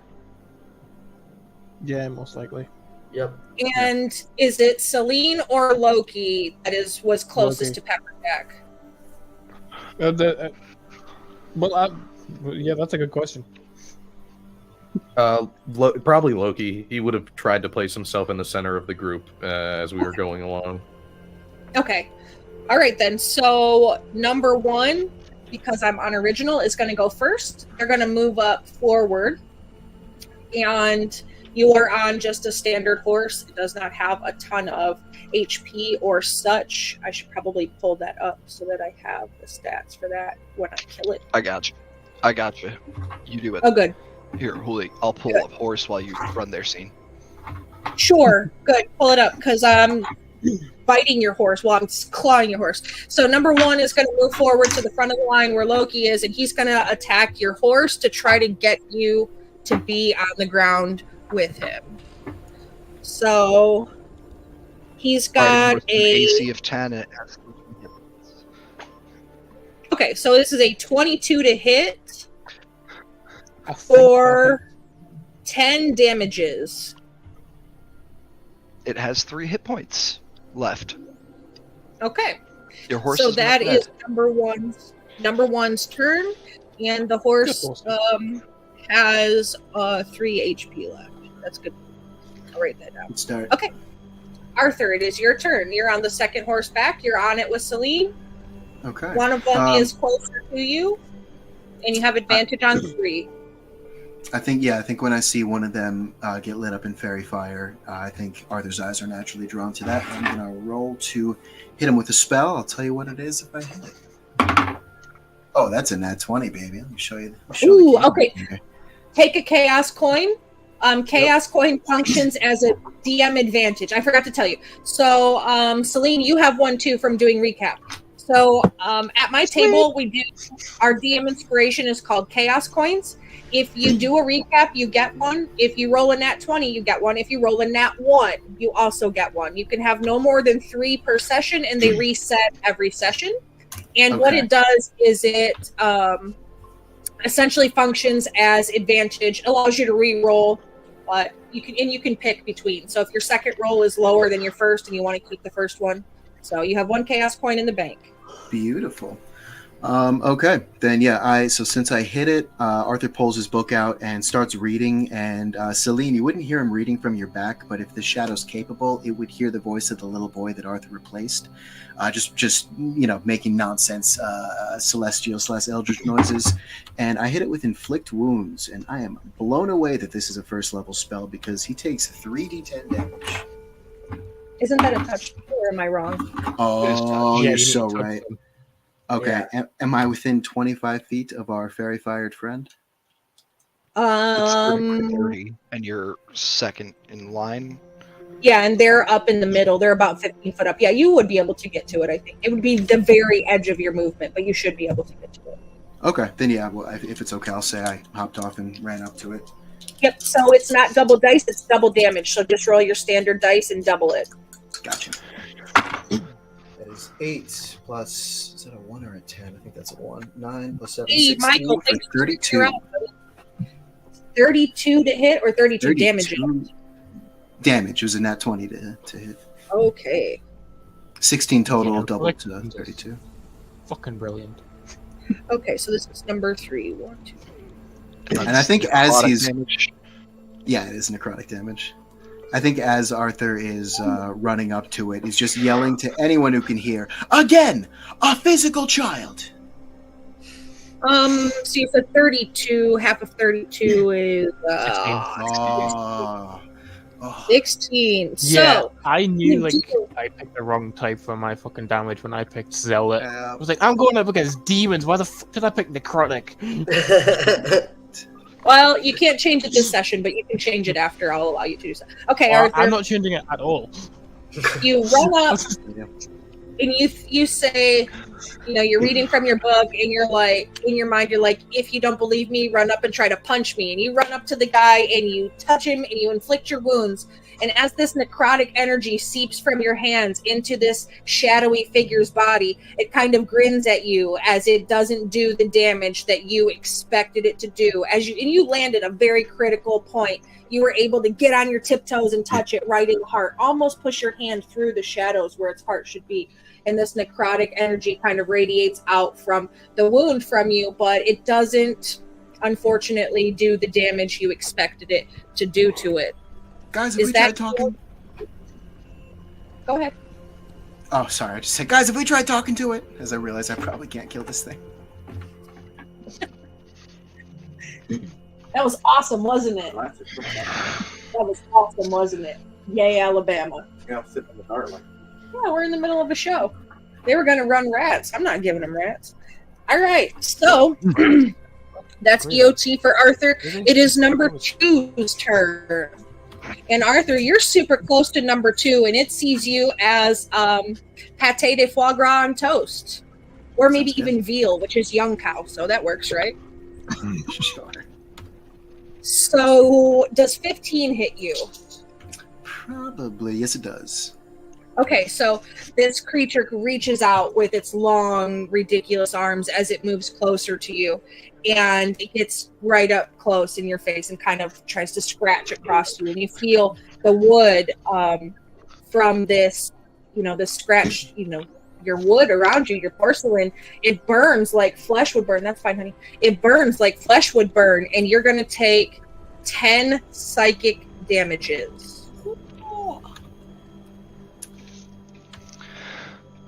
Ouch. Right in the 10 brain. psychic damages. Yes. And that is the EOT for it. And Celine, it is now your turn. Well, first I'm probably going to scream out, I've just lost my new child. Where did he go? Because I probably wouldn't have been paying attention. And then I'm going to hop down off my horse and rush over to the one that just attacked my black-haired friend's horse. Whichever one that was. I think it was number 1. It is number 1 at the horse, yes. And I'm just gonna try and whack it with my great axe. Alright. See if this Are does you anything. raging or no? Not yet. Okay. That is a 24 to hit. Hang on. That is 24 a natural will hit. 20 plus 4 to hit. Okay. So Fucking natural hell, 20, you know the drill. Well, I don't need to roll anything. I just need to press the button. Yep. Make your damages. That is 15 critical damage. 15 damages. And is it slashing or bludgeoning or piercing? Smashing. Slashing. I couldn't remember. And is your weapon magical? No, it is not. Ooh. All right. So you slash at number 1. Yes. Okay. And as you cut across it, you see your blade cut through the shadows. And you cut through the shadows, but it doesn't, you don't see any of that ichor start to sort of seep out or anything of the sort. It doesn't look like it damaged it the way that you wanted it to. Hopefully that pisses you off and then you learn how to rage.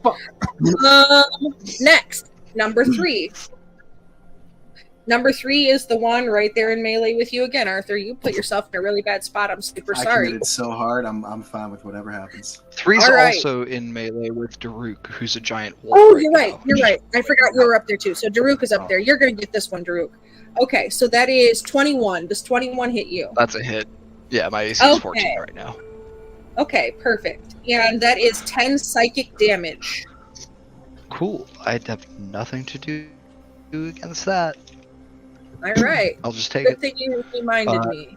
Daruk lets out a howl. Is this a howl wolf? Angry, giant, dire wolf there. Okay. So, Fiora, it is now your turn. Fury's gonna get up and say mortal weapons aren't very good against these guys. And is going to throw a guiding bolt at one of the ones in the back that is not fairy fired. Okay, 4 or 5? Which one? 4. Okay.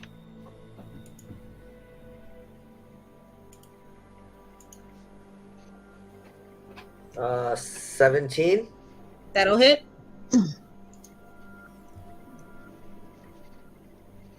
13 radiant damage, and the next attack against 4 has advantage. Oh.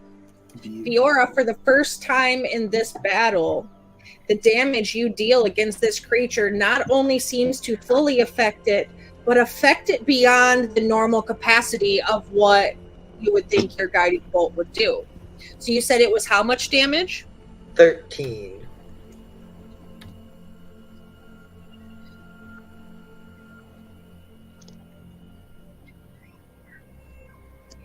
Okay.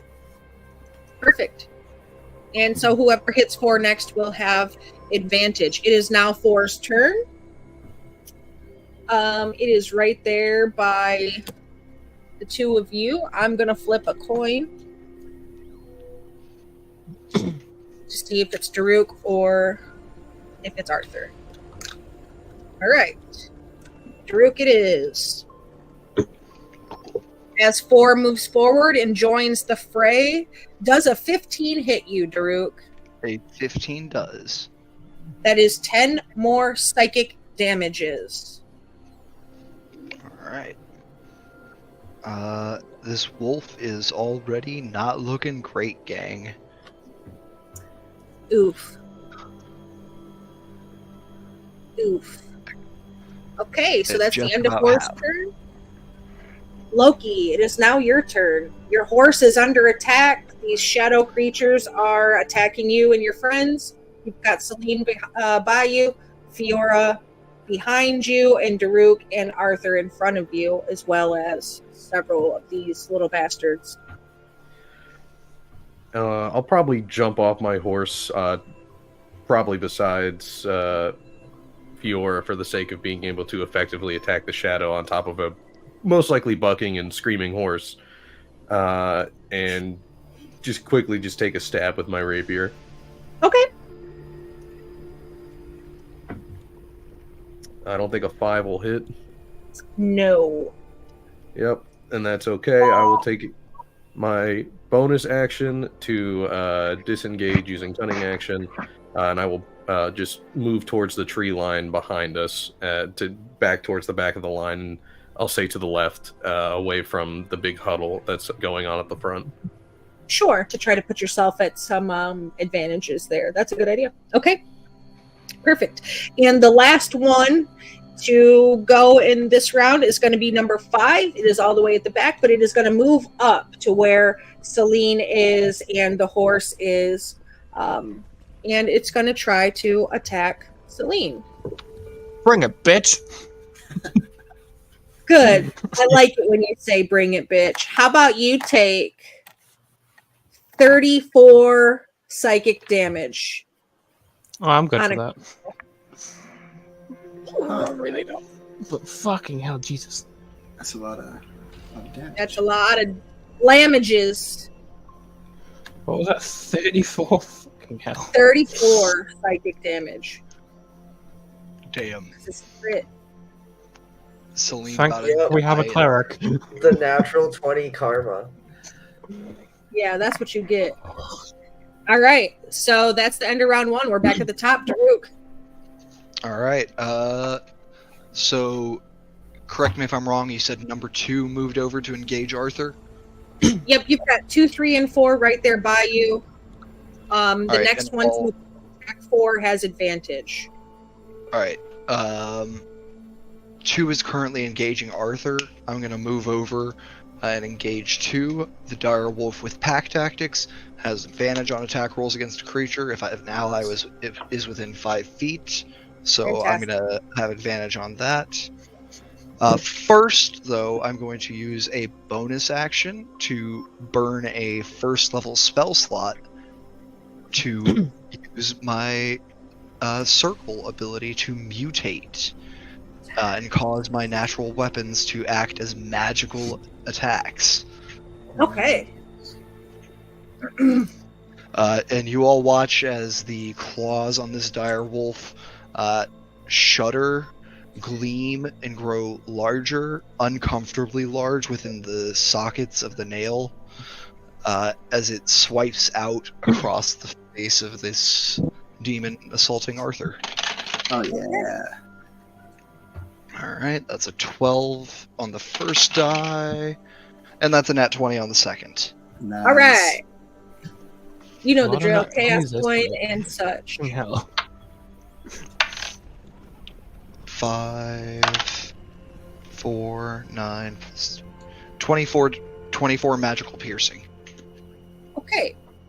And it needs to make a DC 13 strength save or be knocked prone. Hold on, let me math. You said a strength. Yep. Well, considering they have a 1 strength, which is a -5 modifier, a 5 Yeah, that's gives fine. me a 0. So, Well, they Cool. are made of shadows. What do we expect? but unfortunately for you, friend, they are immune to prone condition. Immune. Alright. Well, So you it know what? kinda like It was worth a shot. falls- And still, You knock it Hurt. over in your maw as you kind of grab it with your maw while you hit it with your paw and you kind of bring it down, but it just it hits the ground what you would look like on its back and on its wings before it kind of just works its way back up. It kind of reforms itself right there in front of you. alright. And that's Alright. EOT for me. Okay, so number 1 is fighting the horse. So it's his turn. 15 to hit the horse for another 10 damage. So I believe that kills your horse, Loki. It only had 3 HPs left. So your horse kind of... as it gets clawed to death by shadowy, clawy nonsense and kind of... It dies in a very gory fashion. Imagine it how you will. And, that black, its blood bubbles before it turns into that, like, black, sticky kind of ichor. And the only thing left in the puddle of what was once your faithful companion, Hi-Ho Silver away, is now a leather saddle and saddlebags laying in a pile of gross guts. Awesome. We love it. And, Arthur, now it's your turn. Speaking Alright, of well, weird soup, I should probably heal somebody. Is that horse dead or just on death saving throws? oh, that horse is dead. It's a horse. Okay. We're not getting saving throw. Decapitated. I think Celine took the biggest hit, right? So am Yeah. Just a bit. I? All right. I'm gonna hit Celine with a healing word. Oh no, sorry, cure wounds. Cure wounds. Whichever one is the distance one, I can't remember. I think that's healing word, right? Oh, yep, Healing it is. It Well, is healing Celine? word. Yeah. Moved up to the front, so Celine's only like 10 feet away. I Yeah, don't want well, to take an opportunity attack though. yeah, I was 'cause just going to will- say, if you back out, you're up attack, yeah. So, Fine. yeah, you're about 10, 15 foot from Celine, so it would need to be healing word. Okay, healing word it is. Literally anything is better than what I'm at right now. That is a 3 + 4 for 7. 7, yay! And for That's- a... Actually, you know what? No, that's the end of my turn. Okay. Daruk's gonna call out, "Run away, or at least dodge the attacks." Can I do that? Healing word is a bonus. You can take a dodge action. Oh, or you can right, because healing word's a disengage and run bonus away. action. Then yeah, I will absolutely disengage. Just Thank take you. the dodge action or disengage. Yeah, I'll disengage, and I'm gonna just Okay, back up. You want to move closer to Celine or kind of try to get at the edge of the battlefield? If I can do it in a way where I'm kind of in between both of those options, because I want to be close enough to heal people. Yeah, you can put yourself like right at the edge of the battlefield because everybody's kind of up towards the middle-ish area now. Yeah, So you can all right, back I'll do out towards still put you probably about 10, 15 foot away, but that's close enough to cast like a distance heal. Okay, yep. Then that'll be You're the end of my turn. disengaged, so you can move in on your next turn. Okay, so number 2, you have disengaged from number 2. You have left your wolf companion completely surrounded. Yep. And number 2 doesn't like you batting its friends. Hey, And- wild wolf's free hit points. Look. Good for you, I have a chaos coin. All right, does 13 hit you, Dire Wolf Boy? No. Nice. Okay, so number 2 does jack shit. But I do have another coin because I got a nat 1, so that's pretty cool. So, Celine, now it is your turn. The horse you were by is dead, but you now have two creatures in melee with you. One has taken damage, 5 not. I didn't want to use it this early, but fuck it. I would like to rage. Okay, rage it up. These psychic attacks, but I'm pretty sure I get a bone. Yeah, oh god.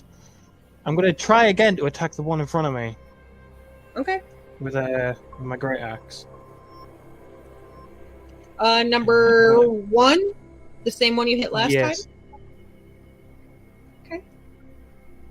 That is a 15 to hit. Okay, 15 hits. Okay. And then I'm gonna roll that first. That is 13 plus this because of my Divine Fury. Oh, thank fuck. That is 13 slashing damage and 6 necrotic. So I don't know if that makes my attack magical.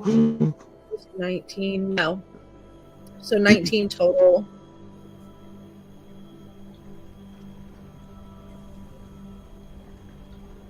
Okay. Alright.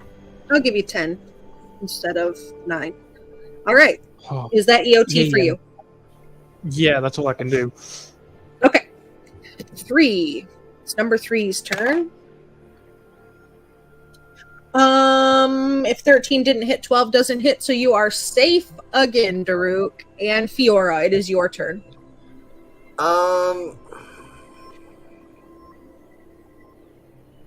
Fiora's gonna jump off of her horse and run up behind Celine and say, Mhm. "You're not dying today," and she's gonna cast a 2nd level Cure Wounds on Celine.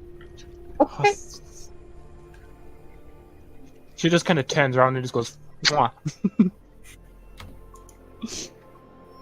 That works. For 6! It's better than the fucking 15 I'm at. I'll take it. And then if I'm not in melee range of anything, I will back up like 5 feet if I have it. You stayed behind Celine, so you could kept yourself out. So I'll give it to you. Fine.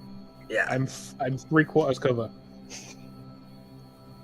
And that'll Easily. be EOT, I think, because I think it's an action to convert into spell slots. I can't remember yet. Just double check it. Even Yeah. so, you're still backing up anyway, so that's fine. Yeah. Number 4. 23 hits you, I believe, Daruk. If I'm not mistaken. And if it does, that's another 10. Yes. Yes. 10 So another psychics. 10? Yeah. All right. This wolf is barely hanging on.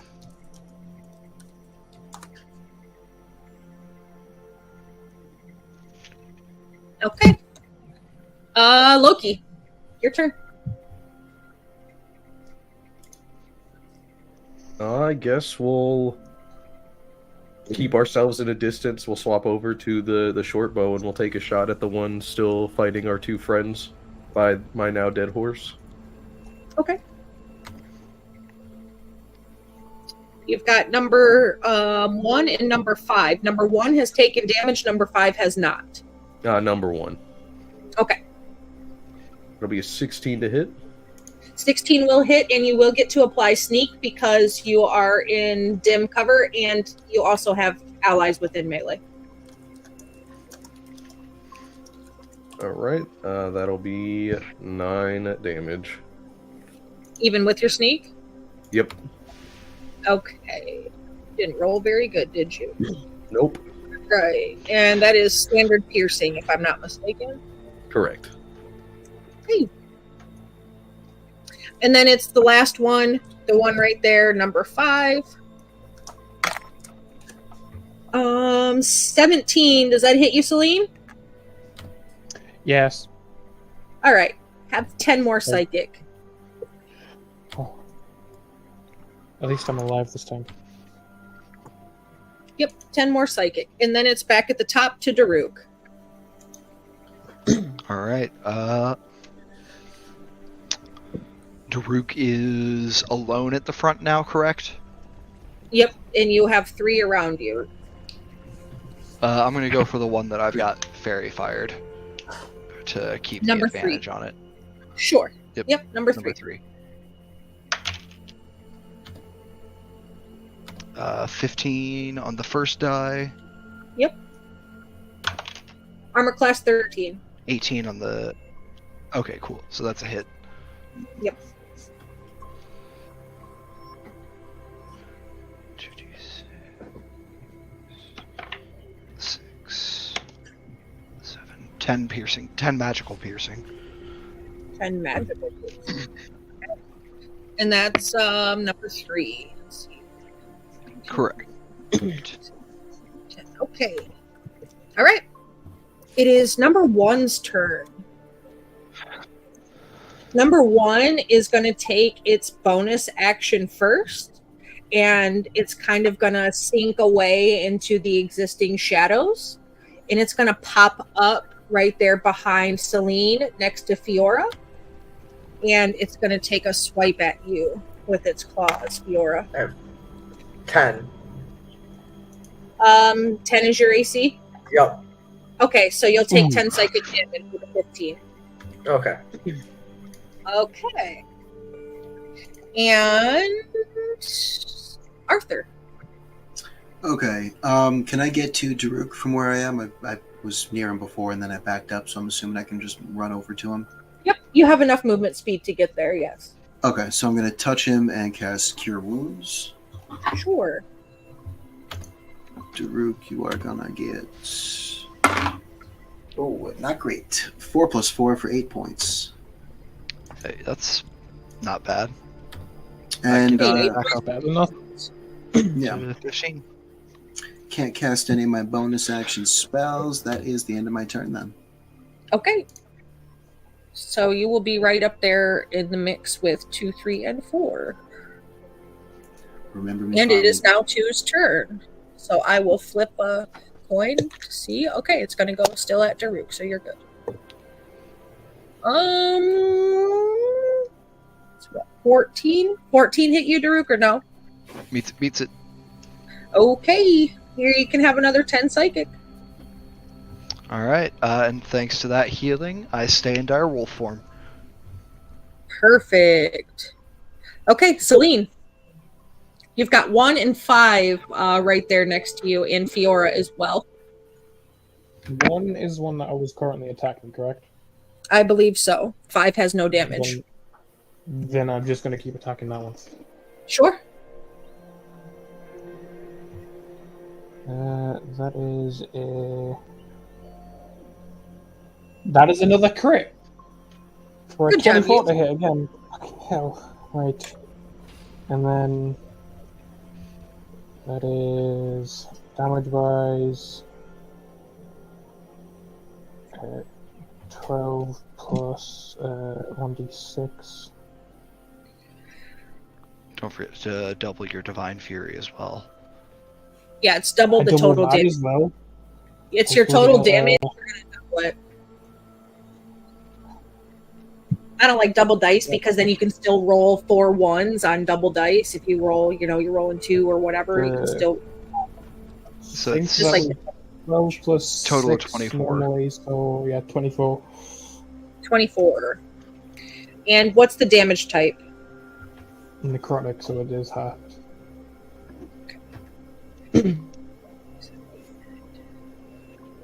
Okay, so 1 through 4 are... They've all taken damage. They are getting to that sort of bloodied point.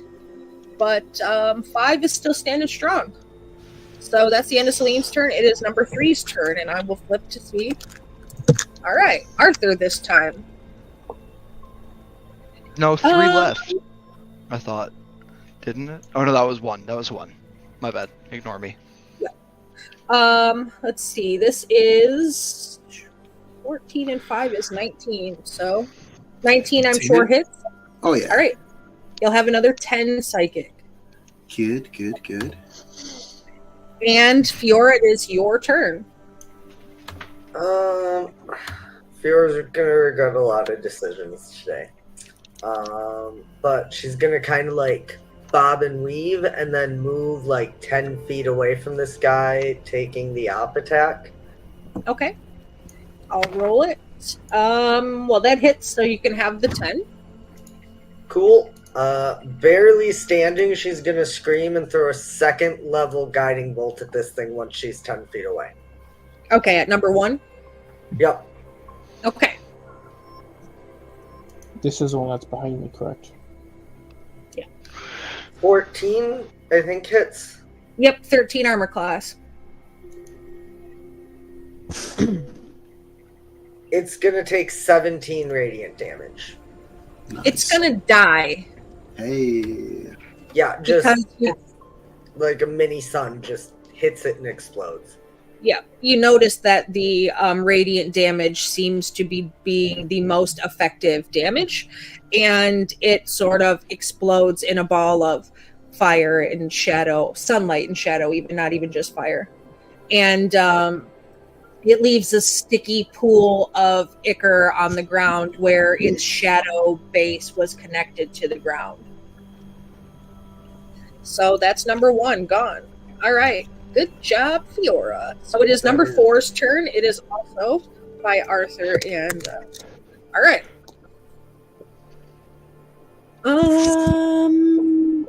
23 hits you, Arthur. I know it does. That's another 10 psychic damages. And then it is Loki's turn. All right. Arthur's down for the count. Oh yeah. All right. I think he clatters to the ground like a puppet that gets its strings cut. Just... Yeah. You just Oh see no, your my little child! kind of drop to the ground and like the clatter, and it kind of gets covered in the sticky grossness of the ground around you from where the other horse died. But that puts you out, friend. Loki, it's your turn. I suppose it would be 5 that's closest to me, correct? 5 and 1 are both right there by each other. Oh, if one's Yeah, still five. up, I forgot 1 died. 1 died. You're right. 5. 5 it is. And you have sneak still.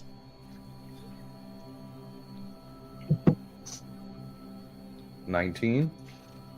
19 hits. Only need a 13. That will be 12 total damage. Okay. Okay. And it is number 5's turn. So let's see if it goes for you or if it stays engaged. It's going to stay engaged. All right. Celine, you're very, very pretty. And it really thinks you're super pretty. 22 to hit for another 10 psychic. Oh, fucking just! Hang on. What? Did I say 32? I meant 22, not 32. 22 to hit. I know it still hits me. Yeah. All right. So you get whacked. Daruk, it's your turn. You're still surrounded by 3 of them. They are all bloody, about half health. So, All right, and they're all like right around me, like within 5 feet of me.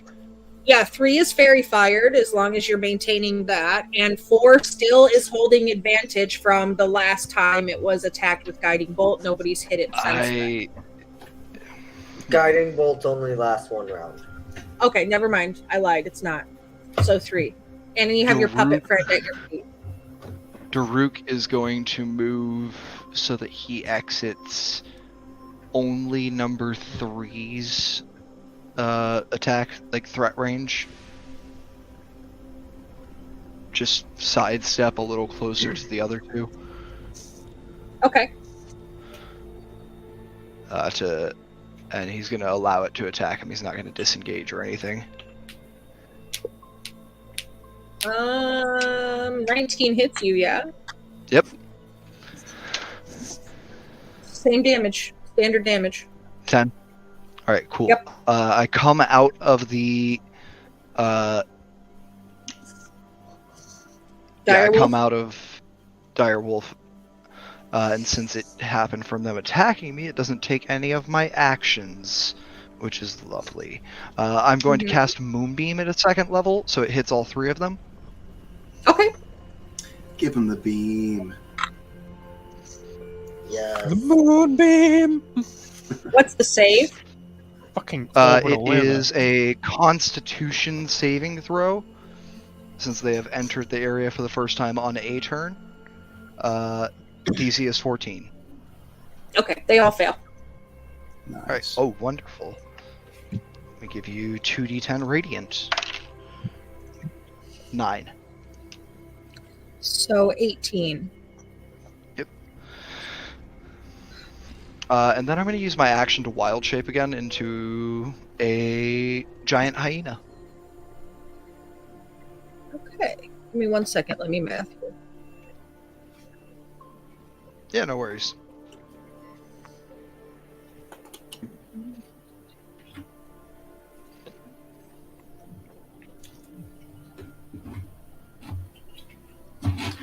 Arthur's unconscious, but he is into this. Yeah, so Daruk intentionally steps to the side, takes this hit, unshifts, reaches over, I think pulls a little bit of light that's lingering from that giant sunburst guiding bolt, and flares it up into a cylinder in the sky before shifting back again. Sure. All 3 of them have passed bloodied into critical condition, and number 3 is the closest to being G-stringed. Cool. Sounds. For those of you who I are familiar need with that the con term, save again. yeah, if you're not familiar with G-stringed in my DM terminology, that just means 1 hit point left. Oh, okay. Yeah, it means the same thing in my so game, basically what I'm at. Yeah, Yep. you're G-stringed. And when do they make those saves again? Is it at the end of their turn, or is it on yours? At the start of their turn. At the start of their turn. Okay. It is So the first time it enters the spell's area on a turn, or starts its turn there. okay. So number 1 would have gone next. It's dead. Arthur, you are in death saving throws. Go ahead and roll Oh, your yeah. first one. I was out here planning a turn. I totally forgot. Oh, that's a failure. Maybe I should have. Okay. rolled this action. 1 fail. And I will end my turn. Okay. It is number 2's turn, so it needs to roll the save. That's a fail. Is it the same damage? No, I re-roll it every time. Okay, go ahead. So that's higher. 14 doubled to 28. Oh. Get beamed. Okay, 2 dice. Celine, you have number 5 by you. Which is in front of me, behind me. Next to you, it's the one that kind of popped up next to Fiora, so kind of like you would just need to turn, pretty much. Right, okay. It's the only one by you there. Well, that misses with a 12. Yep. So I don't think I can do much this turn. Oh, all right. Except No tea maybe for you. move out of its range. I I'm did. gonna try and move out of its range. You're gonna take out. Yeah. All right. 18 hits you for Yeah. get dead. Yeah, I'm dead. Get wrecked, scrub. Okay, Fine. so that puts 2 of your teammates down. Loki, Fiora, you're not doing probably too well, I don't think, are you? Nope. I mean, I haven't been hit. Loki, you're still fine. The Yeah, human, he's the like, human I'll just all the rogue. way back here. Yeah. Okay, so Celine, that's the end of your turn. It is number 3's turn, so let's roll this moonbeam. That's another fail, so give me some damage. 10 double to 20. Nice. That also kills 3. I believe 5, 10, 20, 30. Yep, that kills 3. Cool. Okay. Fiora. We'd love to see it. Still screaming. Last level 2 slot of the day is going into a guiding bolt at this thing that just downed Celine. Number which 5. I think is which is the last one up, I think. Nope. 4 is still Yes. standing. Probably won't be on its next turn. It Okay. hasn't gone yet. It goes after Wait. you. And then 5 is by Celine. So Okay. 1 went down. Fiora killed 1. Gotcha. 2, 3, and 4 took moonbeam damage initially. 2 and 3 have gone already. They failed on their turn. 4 will go after Fiora. Gotcha. 25 hits. 25 does hit. Oof, that's big for 20 radiant damage. Ooh. Doubled, I that think, puts to 5 at- 40. Yep, that puts 5 at critical. How do And I don't have any bonus actions left, so that's EOT.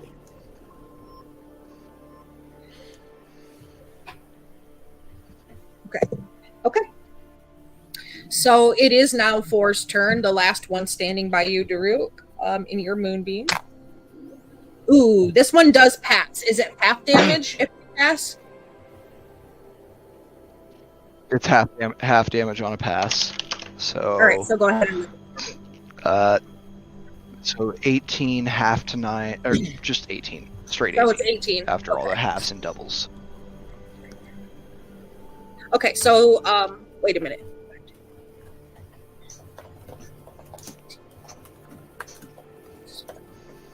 That G strings 4.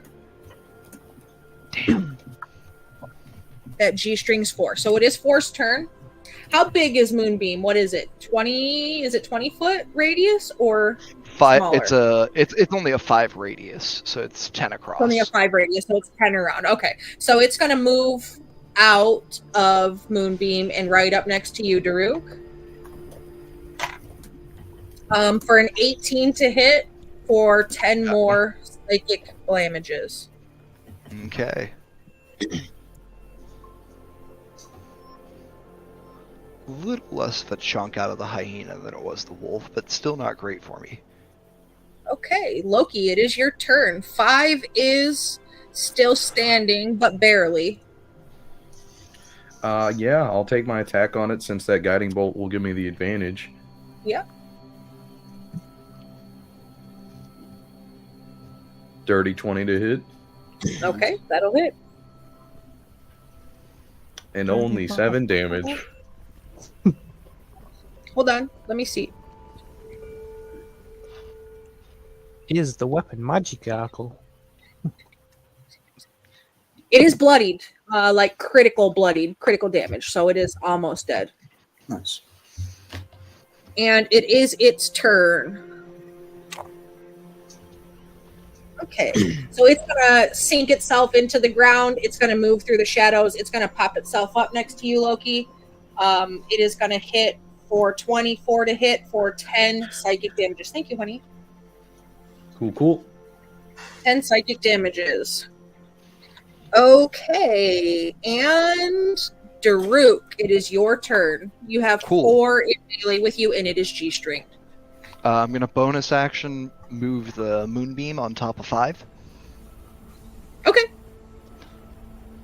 And then I am going to I'm just gonna bite 4. Okay.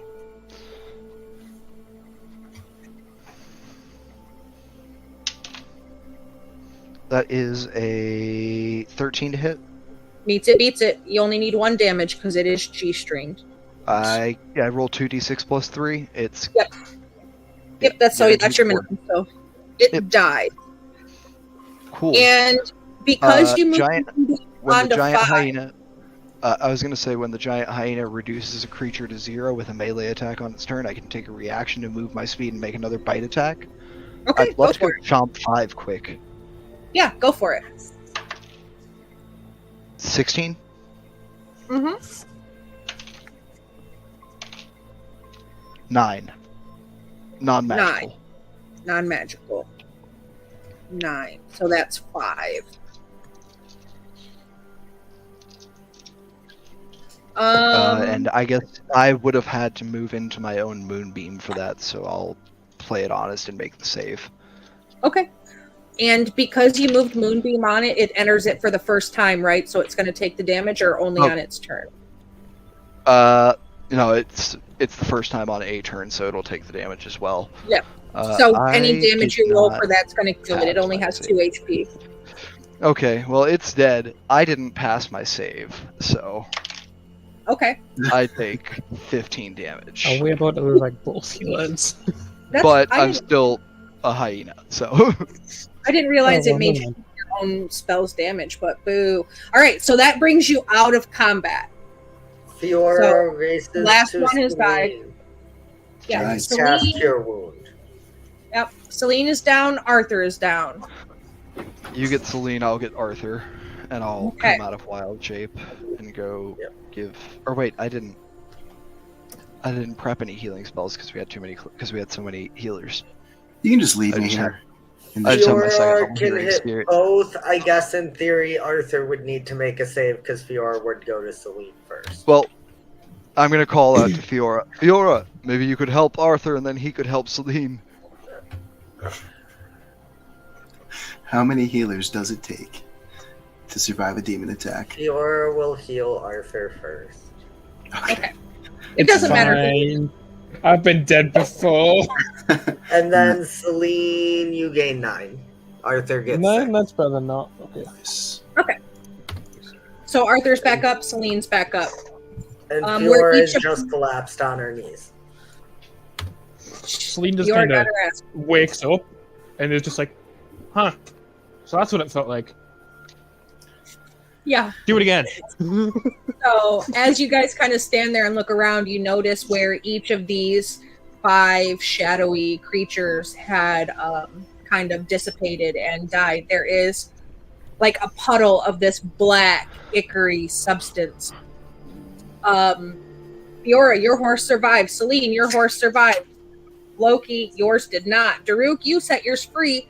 So there are 2 sets of saddlebags and saddles laying there kind of in the ichor because the last half of the horse from Sergeant Pepper is, his saddle was attached to that, so it's kind of still there. By the way, is his body Uh, anywhere? Daruk looks around at everyone. Do we run? Or do we go back?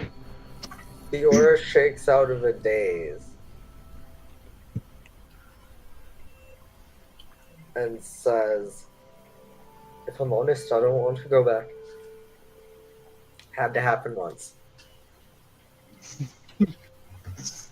Yeah, the accent's slipping. I don't know about all of you. I don't really have a ton of options of other places to go. Got the world. Go anywhere. Yeah, okay. Names. While you're discussing this, I'm going to start going through Sergeant Pepper's saddlebags. Yeah. Yeah, by the way, just is his Daruk- body anywhere? Or is he like dead? No, he got you don't find sucked it. up into the earth. Oh, I wanted to see if I could like steal a sword or something.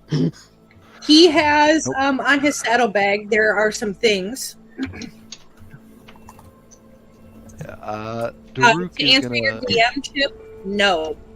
You do Gotcha, not cool. have Gotcha. Cool. Arthur. Daruk is gonna look around at everyone. I think I have a safe space we could run to. Okay. Arthur, you wanted to look through the belongings of Sergeant Pepper. Give me an investigation check. Okay. That's a nat 20 on the investigation check. Fucking, how many 20s are we gonna roll today? A lot, but That's just know your six. next one isn't going to be as good. You're using all your energy today. All right, Yeah. so you start digging around through his stuff, and you find in there 5 glass vials, and some rations, a few other emergency supplies, and a journal. I'm going to read that journal. Do you flip it to the I am first gonna take page, glass or vials. are you skimming through it? If I open it up and realize it's a diary, I'm going to flip to the most recent entry and see if he says anything about what we're doing today. Okay, and what languages do you read? Common, Sylvan, and Celestial. Common, Sylvan, and Celestial. Okay, so you can read some of the entry, and some of it you can't. And the part of the entry that you read talks about him being scared for the new group of recruits. Some of them looked capable, some of them not so much. There's a little note about a new cleric who they really don't want to assign to cleric duties. No names mentioned, but there's a little note in there. But there is a section written in a language that you do not understand. I'll start passing it around. Anybody speak this? I'll take the book. Is it See what it says. Valakan, Druidic, Dwarvish, Elvish, or Imperial Norm? Nope. Cool. Fucking Giant or abyssal? what language do I? Ooh, Fiora can read it. Okay. this dude's out here writing in demon. So you read what you read pertains more to the ritual, and it talks about demon's blood. But when it talks about the demon's blood, he talks about these ingredients that are used to mix together that make this sort of dark elixir that is so dark that it looks like demon's blood. But he's talking about this red flower that needed to be picked up on this trip. But it's a lot about that. So it talks about the demon's blood, but as you read it, it talks about getting the flower for the demon's blood. I mean, it says something about looking for a flower for the demon's blood. A flap. We're right in my circle of expertise there. It's weird. Does it mention anything about actual demon blood in this ritual or elixir? No. I don't think there's actual demon blood in it though, but I mean, I don't know if I really want to die for a flower. With Fiora's translation of the ritual, Mm-hmm. could I attempt to make an herbalism check to see if all the ingredients do what the writing says it does? Yeah. Wonderful. Can I see if I see the flower anywhere? That's can. 24. 24.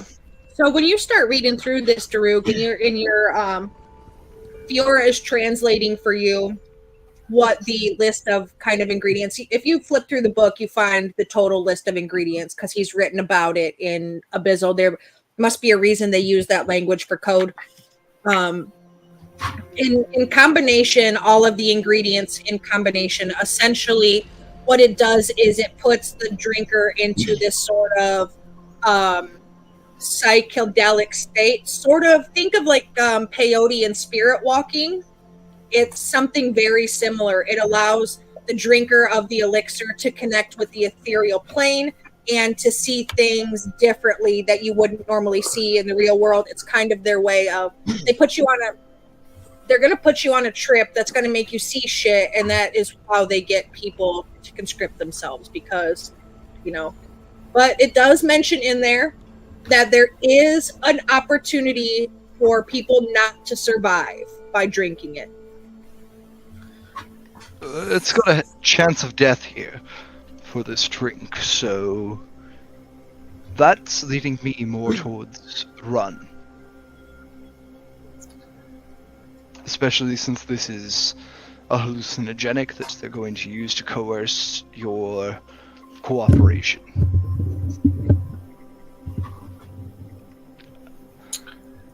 I have The a last- safe haven just a little bit outside of Lysek. Or at least last I was there, it was a safe space.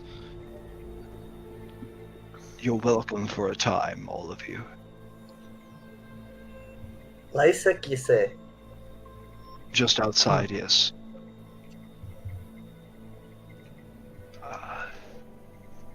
Are you sure you want to go there? Just I will outside. never say no to going home. Just outside, not there. Yeah, out in the woods a bit. It's about a day's travel. Is that anywhere near Voros? I don't think so. No. None of us know the map. Okay, I mean, I think the question is... Let me go back now. it's no big deal. I think with what we know here, though, it has to be all or nothing. So what do the rest of you think? Do you want to go back? But while this conversation's going on, I'm looking for that flower. What did you roll? With all of my additions, 23. So you notice that while you're looking around and they're kind of having this conversation, where the ichor has settled in the ground, when you're kind of looking around, you see these small red flowers starting to bloom inside of the ichor.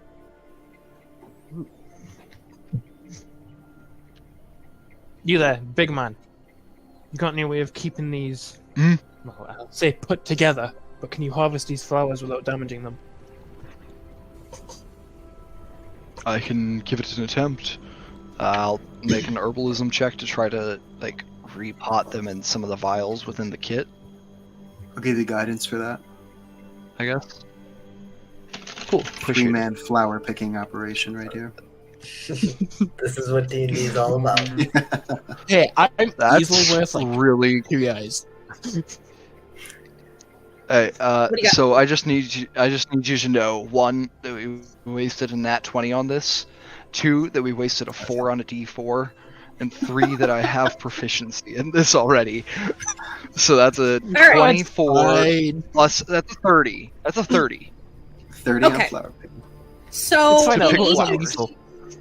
in each of these kind of pools of ichor, these flowers are sprouting up. And when you first start, Daruk, you start just trying to pull them out of the ichor. And as soon as you like kind of pull them out and they don't have that ichor for their roots to soak in, they start to wither and die. And you quickly realize that that's the reason the vials are there, because you need to keep some of that sticky blackness on the roots.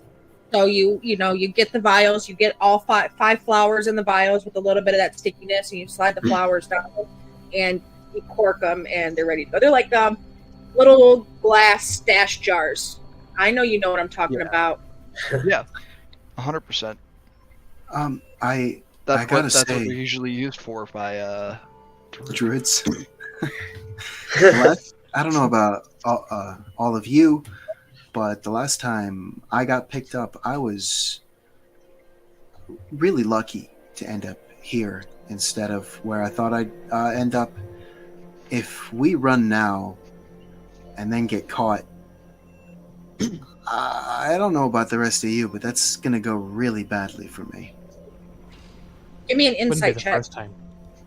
Who, me? Yep. Natural 1. Oh, Wasted the 20 on flower picking. There's the karma. I'll give you you're one looking more around at a roll. bunch of criminals. Give me a Shepherd, Chaos history. coin. I would like a history. History? Okay. hmm Oh, was this me still? Yep. Let's use a different D20. And you have a chaos coin anyway. All right, so I'll burn this one. I'll burn it on this if I need it. Yeah, you're gonna have to get advantage. That's 15. Okay. So as you're having this conversation and you're telling them, like, you don't know how well this is going to work out for you, if you leave, you remember the first night you got to the wardens when they unloaded you from the wagon that you came in on. And about the time you were getting in, 2 wardens were riding in, and they were dragging, each of them dragging 2 bodies, one behind each horse. And the bodies were wearing the recruit uniforms that you're now familiar with. And you kind of heard stories around the mess that they were deserters who the wardens went and brought back, because not only were they deserters, but they were also magic users. So they drugged them back. I relay that fine memory. Look, It was not fun. I don't know. Maybe we should give it a little time and see. I mean, we'll make sure they don't send us out in such a small group next time. And a sergeant that has more than 1 hit point would be great. I mean, to be fair, I think we did pretty well, honestly. Nobody died. I did. Yeah. I don't know about you guys. I was unconscious. Well, nobody important died. I'm still here, you're still here, that's what matters. And at the end of the day, we, according to this book, we've got the flowers, we've got the black stuff. I mean, our guide's dead, so I don't know the way back. But we seem to have completed our objective. Unfortunately, Daruk has photographic memory for terrain because of his exploration, so he can't say he doesn't know the way back. But I mean, we know they're just gonna drug us, right? And like, here's the thing. I get what you're saying about. You could fake taking the drug. I hear what you're saying about like sending out larger groups and all, but I need you to think this is what they send us to do. I got 0 training on this. If I hadn't seen things like those things before, I wouldn't have known what to do. Clearly, we have to speak to a manager. It's definitely the next step. I tried to speak to the manager. He said shut up, basically, and told us to wait for his speech. Look, I don't want to speak for anyone here, and I don't want to force anybody's hand, but I've done the homeless wanderer, doing whatever you can, scraping by thing for... It's pretty nice, isn't it? No, it's not. Freedom. I've been doing it for like 80 years now. It's great. You must be great at it. It did not work out for me. And as shit as this is, I mean, we could do some good. We could help people, maybe. I don't know. I've never really been a part of something decent. I think you're right. We should go back for now. If we leave, we can't unleave. You know. No takesies backsies. Everyone in Atharis, no That's a good takesies point, backsies. Everyone which is knows a it. point to consider. Should we put it to a vote? I don't think it needs to be. 2 of you can't go back alone without the rest of us. And Well, I'm we okay can. with waiting for now. But I think we need to pay attention and Yeah. definitely not take whatever grows out of those things. Again, from experience, nothing good. Have you dealt with these things? Briefly, for a few moments, one protected me in wherever they come from. Hell, most likely. Okay. So Not one of these specifically. It was bigger. Yeah. All right. Daruk, you said you know the way back there, Killer? Yes. I'll lead the way. And Daruk's gonna start slowly leading the way back. He's gonna make sure to take the same path that the horses were taking, even though we no longer need as wide a path with less, horses traveling. Yeah, absolutely. So that's where we're going to leave it. You're going to head back. We'll call it right there. That's your choice. You've decided to go. You didn't decide to run. So we'll pick it up with you guys getting back next week. Awesome. Good stuff. You didn't die, but you got a little roughed up. Just a I little had a little bit. nappy nap. Yeah. All right. Does anybody have anything they need to or want to plug before we say goodnight and head off? Catch us on Thursday nights playing Gilded Destinies. You'll find me, Hooli, and Don all there here on Heroes and Hooligans. Absolutely. Okay. Thursday night, 6:30 p.m. Central Standard Time, 7:30 p.m. Eastern Standard Time, and then we will be back next Monday for episode 3 of Delirium Season 2. Good stuff, guys. Oh yeah. All right. So, goodbye, adieu, all of that fun stuff. We'll see everybody next week. Well, Thursday, See you and then next next week. time.